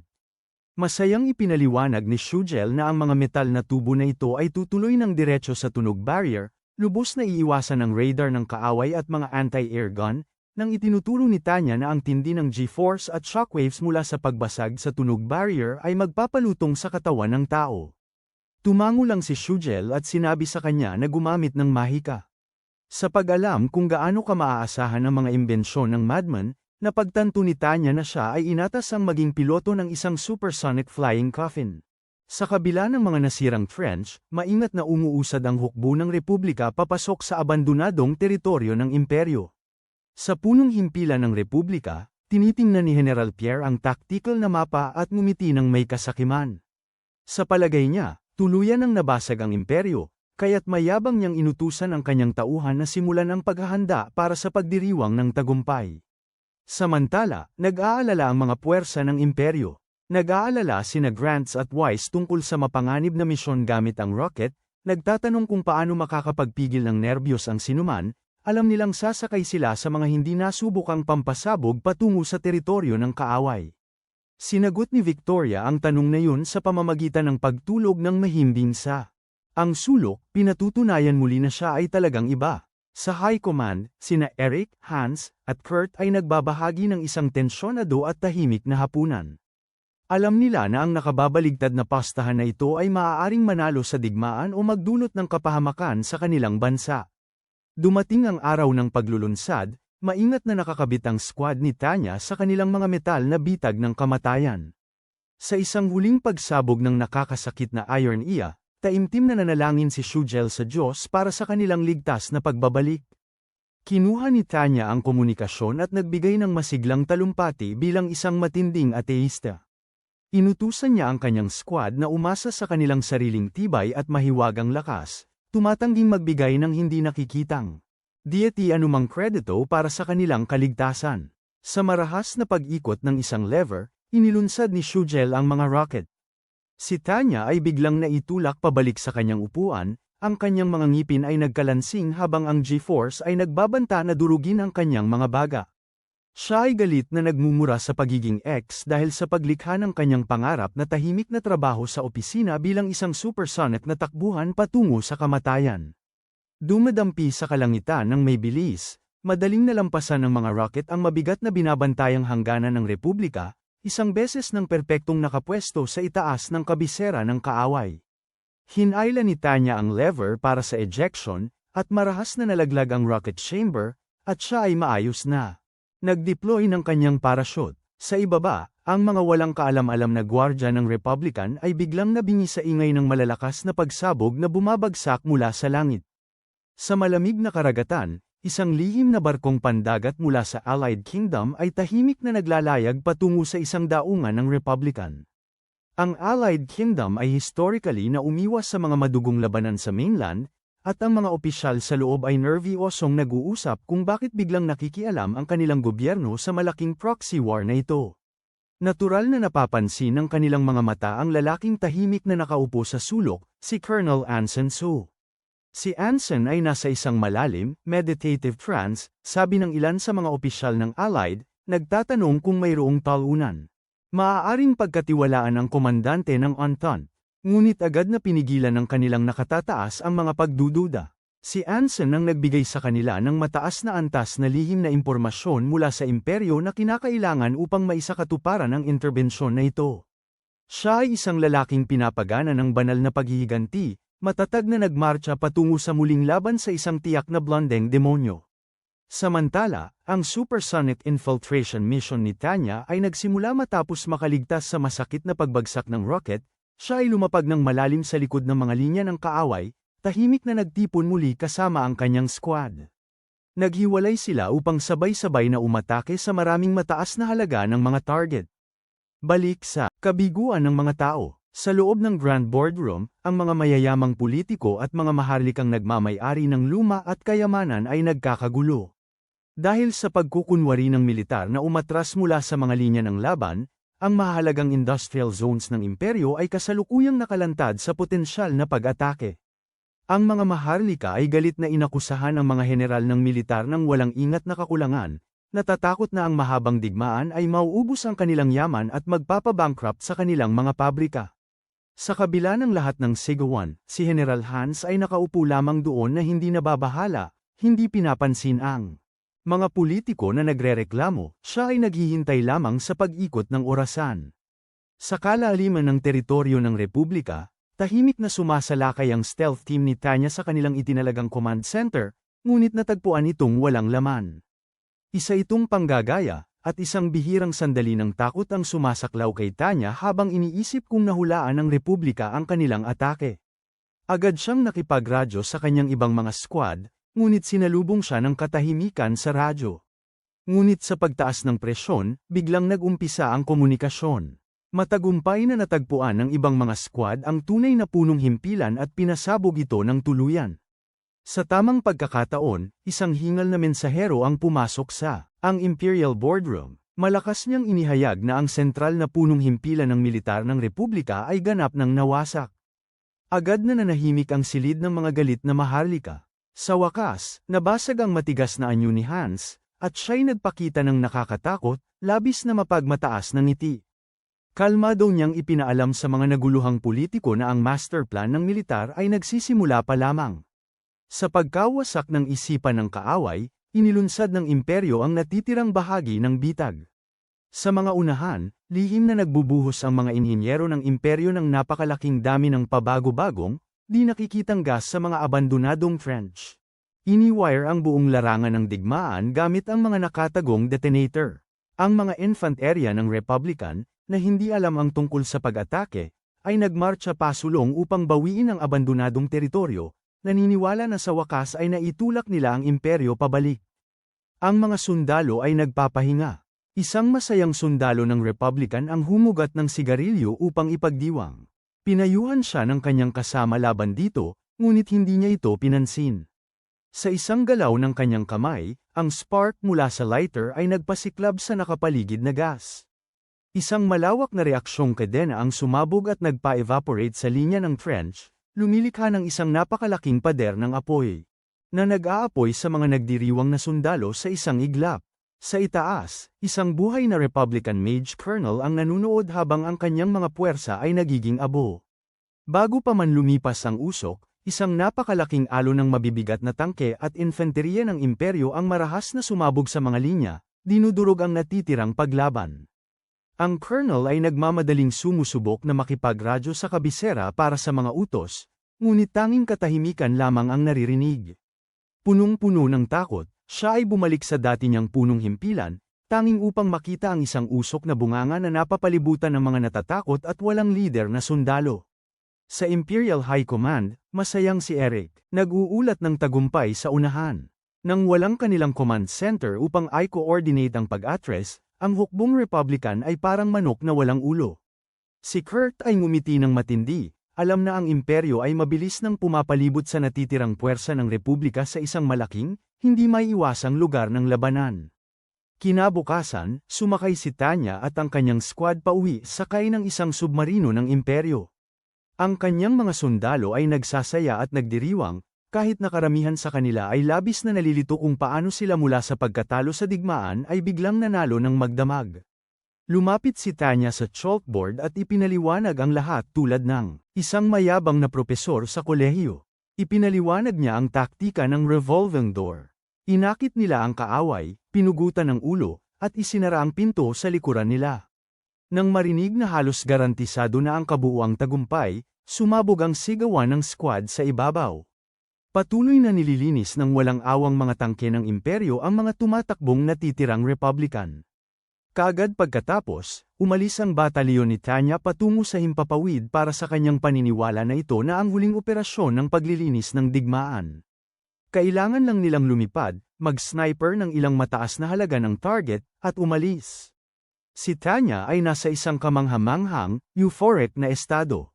Totoo siyang naniniwala, nagmamahal sa digmaan ay nagtatapos. Ang kanyang komportableng trabaho sa desk ay sa wakas ay nakasiguro, at siya ay tiyak na nanaig laban sa kanyang dating kasintahan sa kanyang sariling baluktot na laro. Nakapagbiro pa siya, nangangako na bibilhan ng buong grupo ng libreng pagkain habang buhay kung makakauwi sila ngayon. Sa kasamaang palad, ito ay isang nakapipinsalang sumpa. Biglang tumaas ang magical radar ni Lieutenant Wise, at nagmamadaling nakipag-ugnayan ang HQ kay Tanya gamit ang isang priority alert. Isang grupo ng mga ganap na hindi nakarehistrong mages ang pumasok sa himpapawid. Sila ay hindi mga puwersa ng Republican, sila ay mula sa Allied Kingdom. Laking gulat ni Tanya nang mapagtanto niya ang pandaigdigang superpower, ay nagtagumpay sa kanilang misyon, nag-iba ang takbo ng laban. Pinigilan ni Tanya ang kanyang paghinga habang pinagmamasdan ang kanyang kaaway, ang kanyang isip ay puno ng mga estratehiya at taktika. Ang mga alon ng takot at determinasyon ay naghalo sa kanyang puso habang siya ay naghahanda para sa susunod na hakbang. Ganap na nawala ang elemento ng sorpresa, si Tanya ay nag-utos ng mabilis sa kanyang squad. Sila ay nagmadaling lumabas sa kanilang cruising formation at agad na pumasok sa isang masikip, malapit na laban. Ang mga aliadong mage ay mayabang na inaasahang madali silang mananalo, ngunit labis nilang minamaliit ang Devil of the Rhine. Sa halip na umatras, si Tanya ay agresibong sumugod diretso sa hanay ng kaaway. Siya ay walang kapantay na nakalusot sa kanilang mahika, agad na pinapawalang bisa ang ilang aliadong mage bago pa man nila malaman na siya ay nasa distansyang ma-take.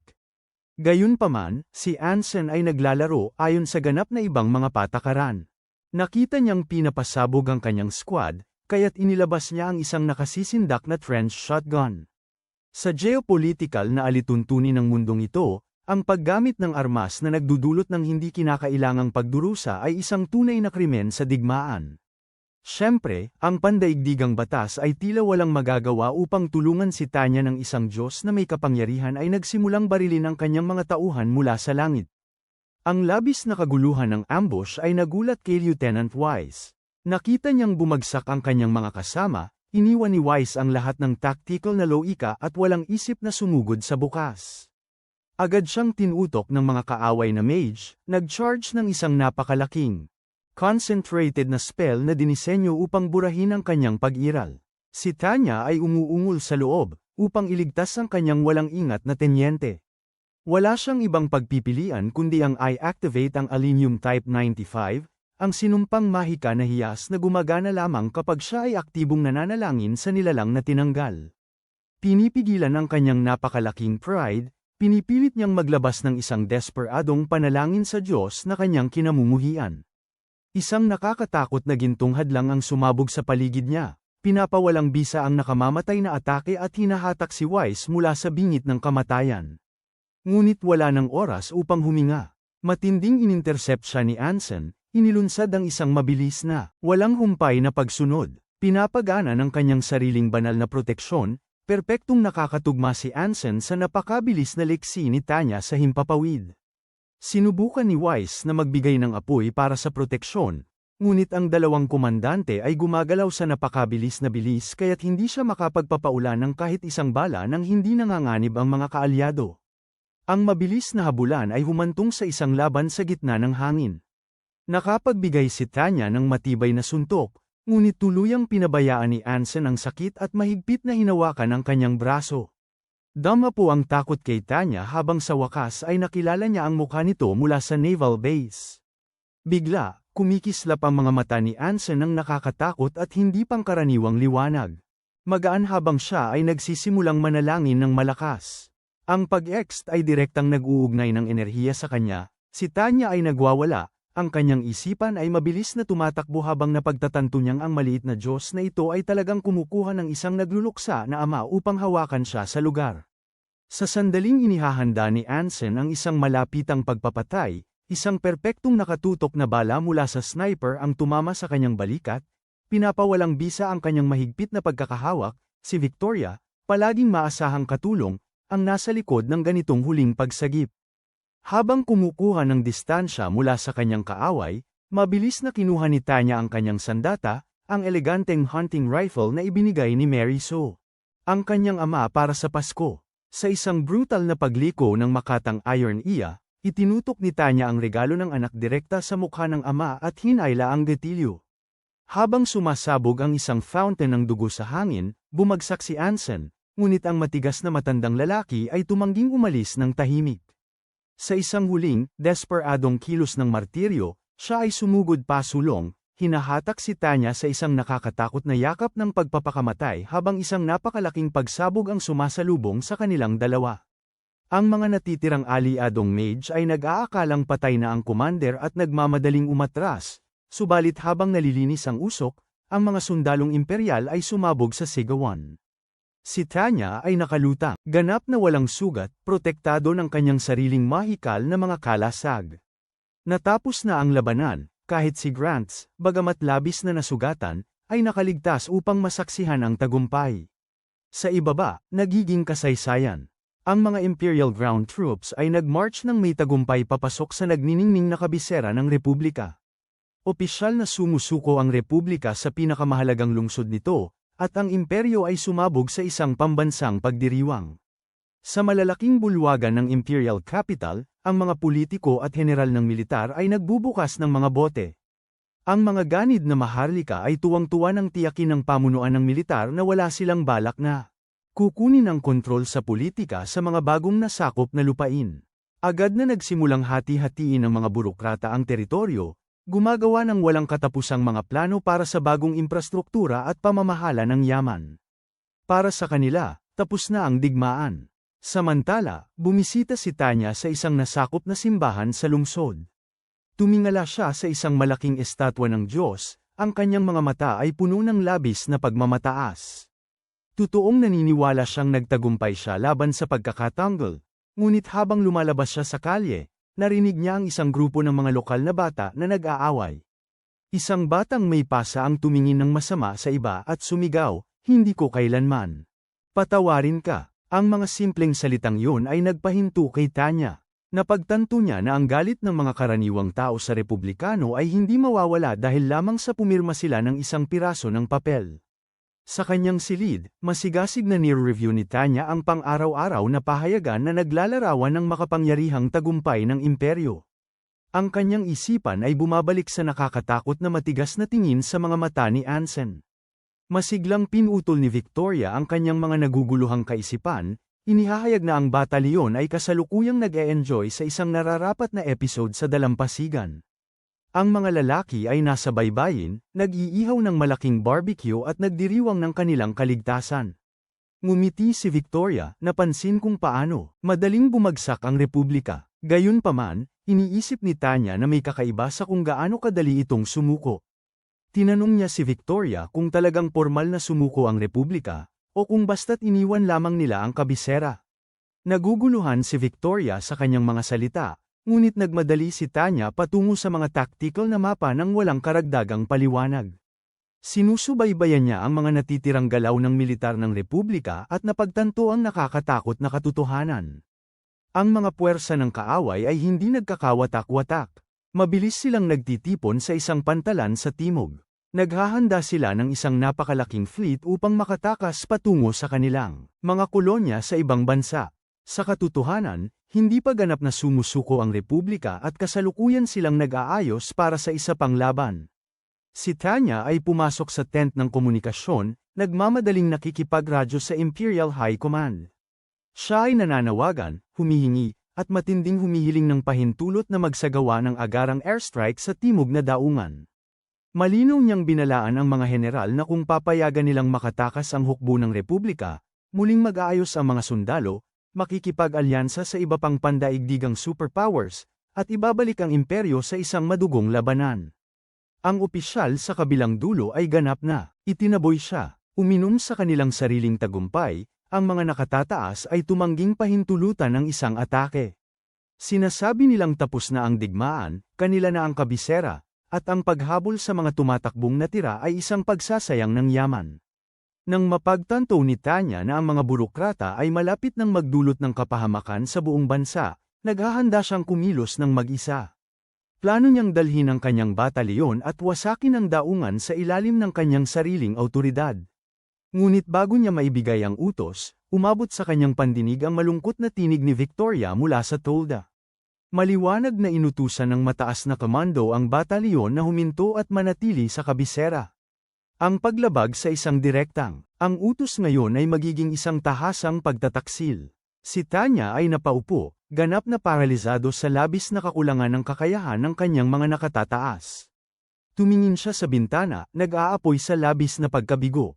Ang imperyo ay nakipaglaban sa isang brutal at masakit na digmaan upang makamit ang isang pangmatagalang kapayapaan, at ngayon, dahil sa maikling pananaw ng mga burokrata, masaya nilang pinapayagang dumulas ito sa kanilang mga daliri.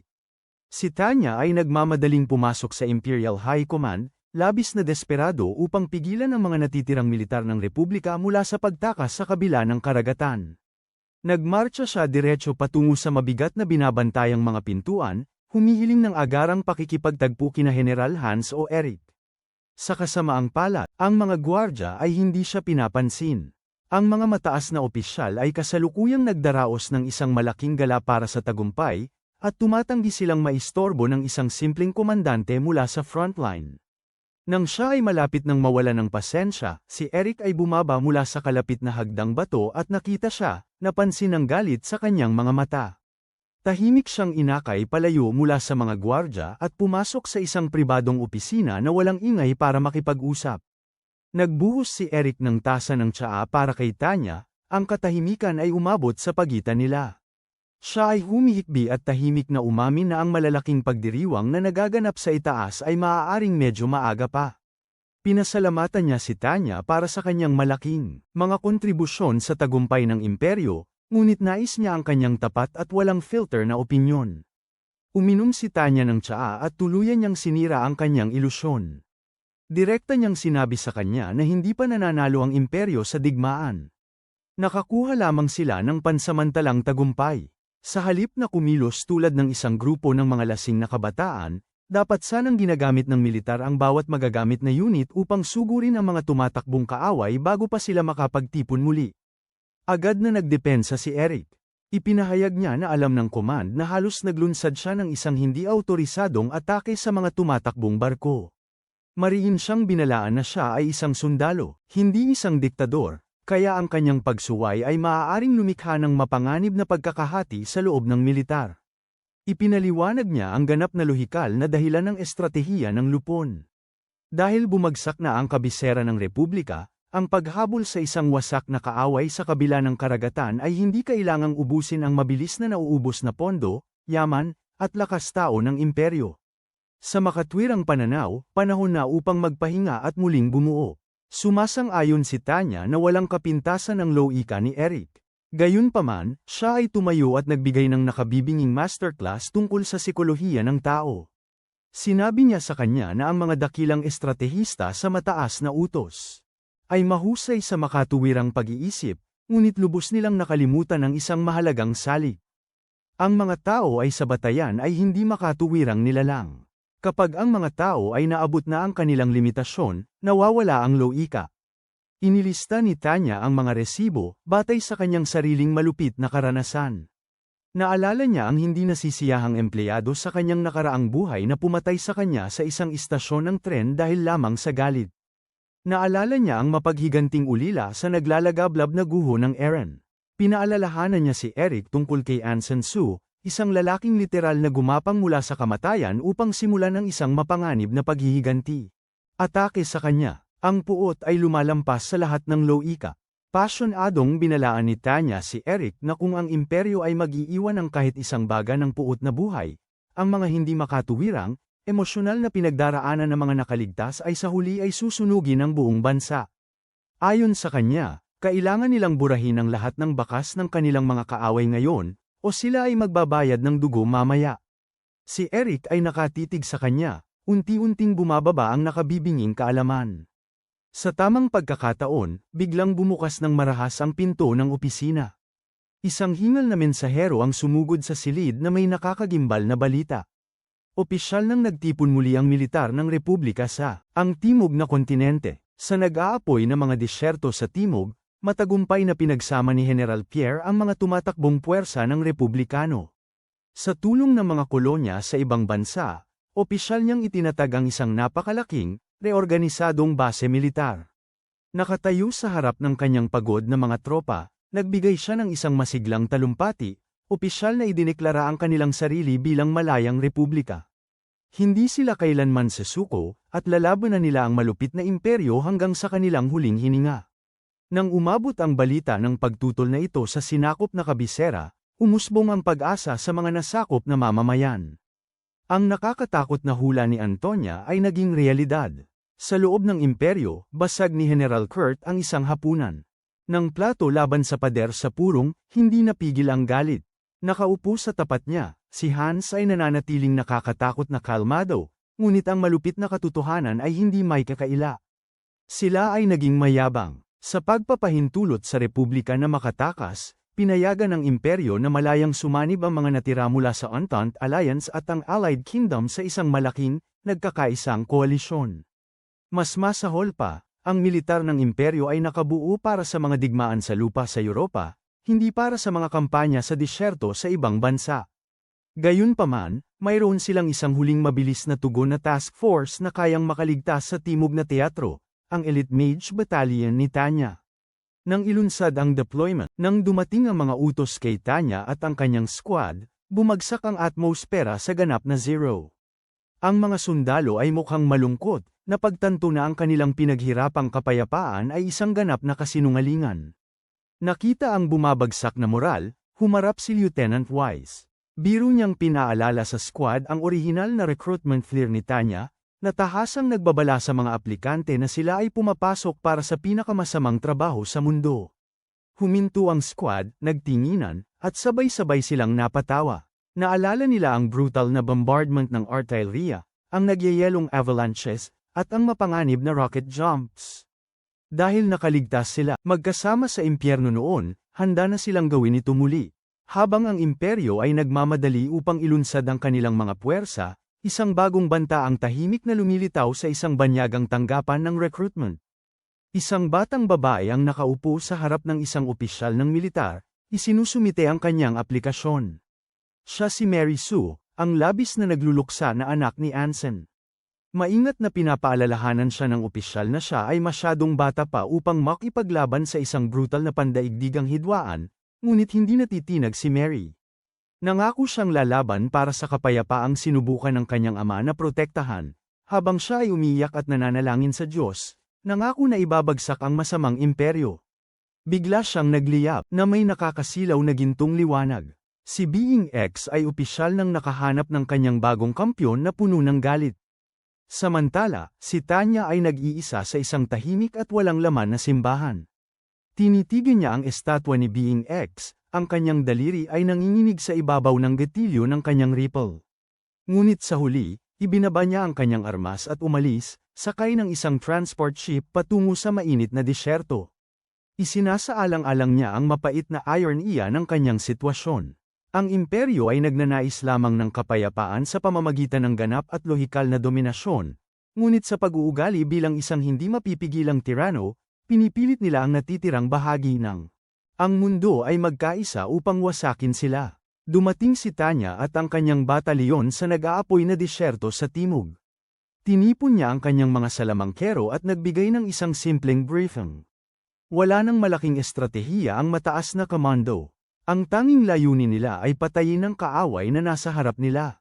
Sa imperial na kabisera, kinakabahan ang mga general, nagtataka kung paano makakapigil ng isang buong hukbo ng koalisyon ang isang maliit na batalyon ng mga salamangkero. Si Eric, gayunpaman, ay nakatitig lamang sa tactical na mapa. Malamig niyang sinisiguro sa kanyang mga kasamahan na wala silang dapat ipag-alala, dahil si Tanya ay isang literal na demonyo sa anyo ng tao. Sa disyerto, si Tanya ay may ngiting tila wala sa katinoan, puno ng panghuhuli. Opisyal niyang idineklara ang digmaan laban kay X, malakas na sinasabi na kung tatanggi siyang gampanan ang kanyang tungkulin ng maayos, ang kanyang batalyon ay masayang papalit sa kanya. Ang digmaang pandaigdig ay nasa kasagsagan, at handa na ang demonyo ng Rhine na pintahan ang disyerto ng pula. Habang ang buong mundo ay naghahanda para sa isa pang digmaan, bumisita si Tanya sa isang matandang kaibigan upang humingi ng kanyang basbas. Sa loob ng isang katedral, tila siya'y nagdarasal para sa kanya.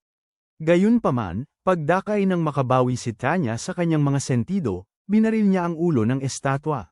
Linisin. Matapos ideklara ang digmaan laban sa kanyang kaibigan, siya ay umalis mula sa katedral. Samantala, nagtipon si Victoria ng bagong batalyon upang magsilbi kay Tanya sa pakikipaglaban sa bagong digmaan.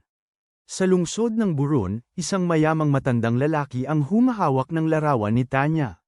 Na-inspire ng alamat na si Epstein, siya ay nagsisimulang gumawa ng mga kaina-hinalang bagay habang tinitingnan siya. Kasabay nito, sa isang punong himpilan ng New Republic, lumabas si Mary Sue sa kanyang uniforme ng sundalo. Ang kanyang mga mata ay kumikislap ng dilaw, na na-inspire mula kay X, habang siya ay nangangako na tatalunin ang masamang demonyo na kilala bilang Tanya. Sa punong himpilan ng militar ng imperyo, sina Eric, Hans, at Kurt ay nag-uusap tungkol sa kasalukuyang sitwasyon ng digmaan. Si Eric ay may pagdududa sa desisyon ng mga mataas na opisyal ng militar na magtalaga ng malaking bilang ng mga sundalo upang sumama sa mataas na mobilidad na batalyon ni Tanya. Pinapaalala niya sa ibang general na si Tanya ay talagang isang halimaw sa anyong tao, bagaman nag-aalala si Eric tungkol sa dami ng paglabag sa mungkahi ng Geneva na kanyang gagawin. Si Hans naman ay may masamang balak. Sa tingin niya, siya ang perpektong kandidato para puksain ang isang matigas ang ulo na kaaway. Samantala, si Tanya ay nagbibigay ng pambungad na talumpati sa isang higanteng batalyon na naghihintay. Para sa kanya, nakapatong ang kanyang mga kamay sa dibdib, inihahatid niya ang kanyang mga salita ng may damdamin. Nagreklamo siya na ang mundo ay hindi patas at hindi balansyado at sinabihan ang mga sundalo na tungkulin nilang labanan ito. Sa apoy na nagliliyab sa kanyang mga mata at isang larangan ng digmaan na tanging siya lamang ang nakakakita sa kanyang isipan, tinatanggap niya ang lahat ng mga sundalo sa isang bagong impyerno. Sa kasamaang palad, pagkatapos ng kanyang masigasig na talumpati, bumalik si Tanya sa realidad sa larangan ng digmaan. Habang inaatake ang silangang harapan ng imperyo ng mga puwersa mula sa federasyon, nahihirapan ang mga bagong sundalo ni Tanya na makapit. Hindi tulad ng kanyang lumang espesyal na unit ng labanan, na sanay sa hindi tiyak na mga larangan ng digmaan, ang mga bagong sundalong ito ay karaniwang hindi sanay. Pinapanood ni Tanya ang kanyang mga kawal na nagtatago na parang mga duwag at ang kanyang mga tangke na bulag na sumasalakay sa hanay ng kaaway, habang ang kanyang mga tangke na papel ay nahihirapang makasalo ng kahit isang target. Gumagawa ng isa pang gulo ang mga artillerymen para sa kanya. Nagpapaputok sila ng shell pagkatapos ng shell, sinusubukang sirain ang isang base ng kaaway, ngunit mabilis silang nauubusan ng bala. Si Tanya ay nagagalit. Alam na nasayang nila ang malaking halaga ng mahalagang ammo para sa isang hindi gaanong mahalagang target. Bukod sa mga normal na sundalo, inatasan din siya ng kabisera ng isang bagong grupo ng mga mages. Sa kasamaang palad, hindi sila kasing galing, habang ang kanyang mga lumang mage ay hindi nagiging kapaki-pakinabang. Si Tanya ay bumantong hininga, alam na wala siyang oras upang sanayin ang mga bagong ito sa digmaan. Wala na siyang oras upang mag-isip ng higit pa ng alertuhan siya ni Victoria tungkol sa 4 na paparating na kaaway na fighter jets. Dahil ang mga mage ni Tanya ay kasalukuyang malayo sa mga jet na ito, ang kanilang mga puwersang panglupa ay ganap na walang proteksyon mula sa aerial assault. Sa lupa, ang mga sundalo ay winasak ng isa sa mga jet. Sa pag-iisip nilang sila'y nakatadhana ng masama, lahat sila'y sumisigaw sa takot. Sa kabutihang palad, si Tanya mismo ang nagwasak sa jet. Lumapit si Grants upang tapusin ang natitirang bahagi ng jet, ngunit pinigilan siya nito. Habang naghahanda siyang sirain ang natitirang mga jet, sinabi niyang protektahan ang mga nagbabalik na sundalo sa lupa. Pagkatapos, nag-load si Tanya ng kanyang baril at lumipad patungo sa ibang mga jet, habang pinapanood ang isang batang literal na humaharap sa kanila mag-isa. Pinagtatawanan ng mga piloto ng jet si Tanya dahil sa kanyang kayabangan. Nagsimula nang magputok ang mga fighter, ngunit automatikong nahaharangan ito ni Tanya gamit ang kanyang computational jewel na may shield, habang madali niyang iniiwasan ang iba pang kanilang atake. Sa wakas, napagtanto ng mga piloto na humaharap sila sa mismong jablo ng Rhine. Hindi siya isang ordinaryong kalaban, patuloy pa rin silang sumusubok na atakihin siya. Ngunit inabala niya sila gamit ang isang smoke grenade at tinamaan ang isa pang jet. Sa lupa, nakita ng mga sundalo ni Tanya ang mga fighter sa itaas nila. Sinubukan nilang barilin ito gamit ang anti-air missiles, ngunit sa halip ay tinamaan nila ang kanilang sariling commander. Sumigaw si Tanya sa mga nakakaawang insulto ng kanyang mga mangmang na sundalo, ngunit binigyan nito ng pagkakataon ang mga piloto na atakihin siya. Isa sa kanila ay nakapasok sa saklaw upang barilin siya, ngunit si Tanya ay ngumiti lamang na parang demonyo. Bigla, kumuha siya ng kutsilyo at sinira ang bintana nito. Matapos sirain ang piloto at ang kanyang jet, itinok niya ang kanyang tingin sa huling fighter jet. Ang natitirang piloto ay tuluyan ang sumuko sa kanya at simpleng sinubukang tumakas. Bumalik siya at lumipad, mataas sa mga ulap, nananalangin sa Diyos na iligtas siya. Sa pagdinig sa kanyang mga salita, lalo lamang nagiging frustrado si Tanya. Ang sundalo ay nagpanik sa kanyang boses, ngunit siya ay nagsimulang manalangin at i-charge ang kanyang ultimate spell. Sa wakas, pinatay niya ang huling sundalo gamit ang isang epikong pagsabog na spell. Matapos linisin ang mga jet, natutunan ni Tanya na ang kanyang mga ground soldiers ay sa wakas nagsimula ng umatras. Sa kasamaang palad, hindi niya sila binigyan ng oras upang magpahinga pagkatapos ng laban. Tinawag niya ang lahat ng bagong sundalo, tinatawag ang kanilang mga commander sa kanyang tolda para sa isang lecture tungkol sa kanilang kamanghamanghang pagganap. Una, pinagsabihan niya, Kapitana Aaron sa pagpapadala ng kanyang mga tangke na parang mga walang ulo. Pinapaalalahanan din niya ang kapitan ng artilleria, si Maybert, na ang bawat bala ng artilleria ay mas mahalaga kaysa sa kanyang kabuuang yaman. Inaalipusta niya ang mga leader ng infantry na sina Thon at Thompson dahil sa pagkatago at pagbibigay ng kanilang mga sundalo sa kaaway ng libre. Sa wakas, pinapuna niya ang mage na si Kapitan Wustman para sa labis na pag-expose ng kanyang mga mahihinang mage na sundalo. Habang naririnig ng mga sundalo ang kanyang pagsaway, isa sa kanila ang nagsabi sa kanya na hindi dapat sumuko ang isang tropa sa inisyatiba laban sa kaaway. Gayunpaman, pinaalalahanan siya ni Tanya na iba ang larangan ng digmaan kumpara sa mga teoryang natutunan niya mula sa aklat. Itinuro niya na ang teoryang ito ng opens iba ay naangkop lamang, kapag ang kanilang panig ay may sapat na bilang ng tao upang maging pantay sa kaaway. Sa katotohanan, ang mga puwersa ng imperyo ay labis na nahahadlangan, kaya kailangan nilang magtipon at lumaban mula sa mas malakas na posisyon sa halip na maging madaling target habang dahan-daang bumabawi ang mga puwersang silanganin mula sa kanilang kakilakilabot na pagganap. Ang digmaan ay patuloy na lumalawak sa lahat ng harapan ng imperyo. Bagaman nasakop ng imperyo ang Entente Alliance sa Hilaga, ang mga puwersang rebelde ay patuloy pa ring nagiging problema. Sa timog, ang Malayang Republika ay isa pang nagbabantang banta na dapat harapin. Sa silangan, nahaharap ang imperyo sa isa pang napakalakas na kalaban na tinatawag na federasyon, na halos ganap na. Temo Unyong Sobyet. Sa loob ng silid konferensya ng federasyon, isang politiko na pabor sa digmaan, si Loria, ay nagpapaalala sa kanyang mga kasama tungkol sa banta ng imperyo. Noon, tinanggihan ng federasyon na gamitin ang kanilang mga salamangkero sa digmaan dahil itinuturing nilang mapanganib na sandata ito laban sa karapatang pantao. Ngayon, itinuturo ni kasama Loria ang mga salamangkero ng imperyo, na nagtagumpay na ipagtanggol ang kanilang pinakamalakas na puwersa gamit ang kaunting bilang. Harapin ang kaaway na ito, iniisip niyang makatarungan lamang na ibalik ng federasyon ang kanilang mga salamangkero upang makipaglaban sa pantay na lupa. Sa kanlurang bahagi ng imperyo, ligtas ang aliadong kaharian sa ngayon. Sa kanyang nakahihigit na puwersang panghimpapawid, pinapanatili ng aliadong kaharian ang kapayapaan, ngunit hindi ito makapag-intervene ng direkta sa malaking digmaan. Alam na ang federasyon ang tanging bansa na sapat ang lakas upang labanan ang imperyo ng harapan, pumayag ang kanilang punong ministro na makipag-alyansa sa kanila. Nagtataka si General Donald kung maaasahan ba ang makapangyarihang federasyon. Mananatiling tahimik ang punong ministro, ngunit pinapaalalahanan ng kanyang tagapayo si General na pinapayagan lamang nilang pagod-pagurin ng dalawang higanteng kapangyarihan ang isa't isa. Sa ilalim ng imperyo, ang kaharian ng Ildoa, na dati ng kaalyado, ay ngayon ay nananatiling neutral.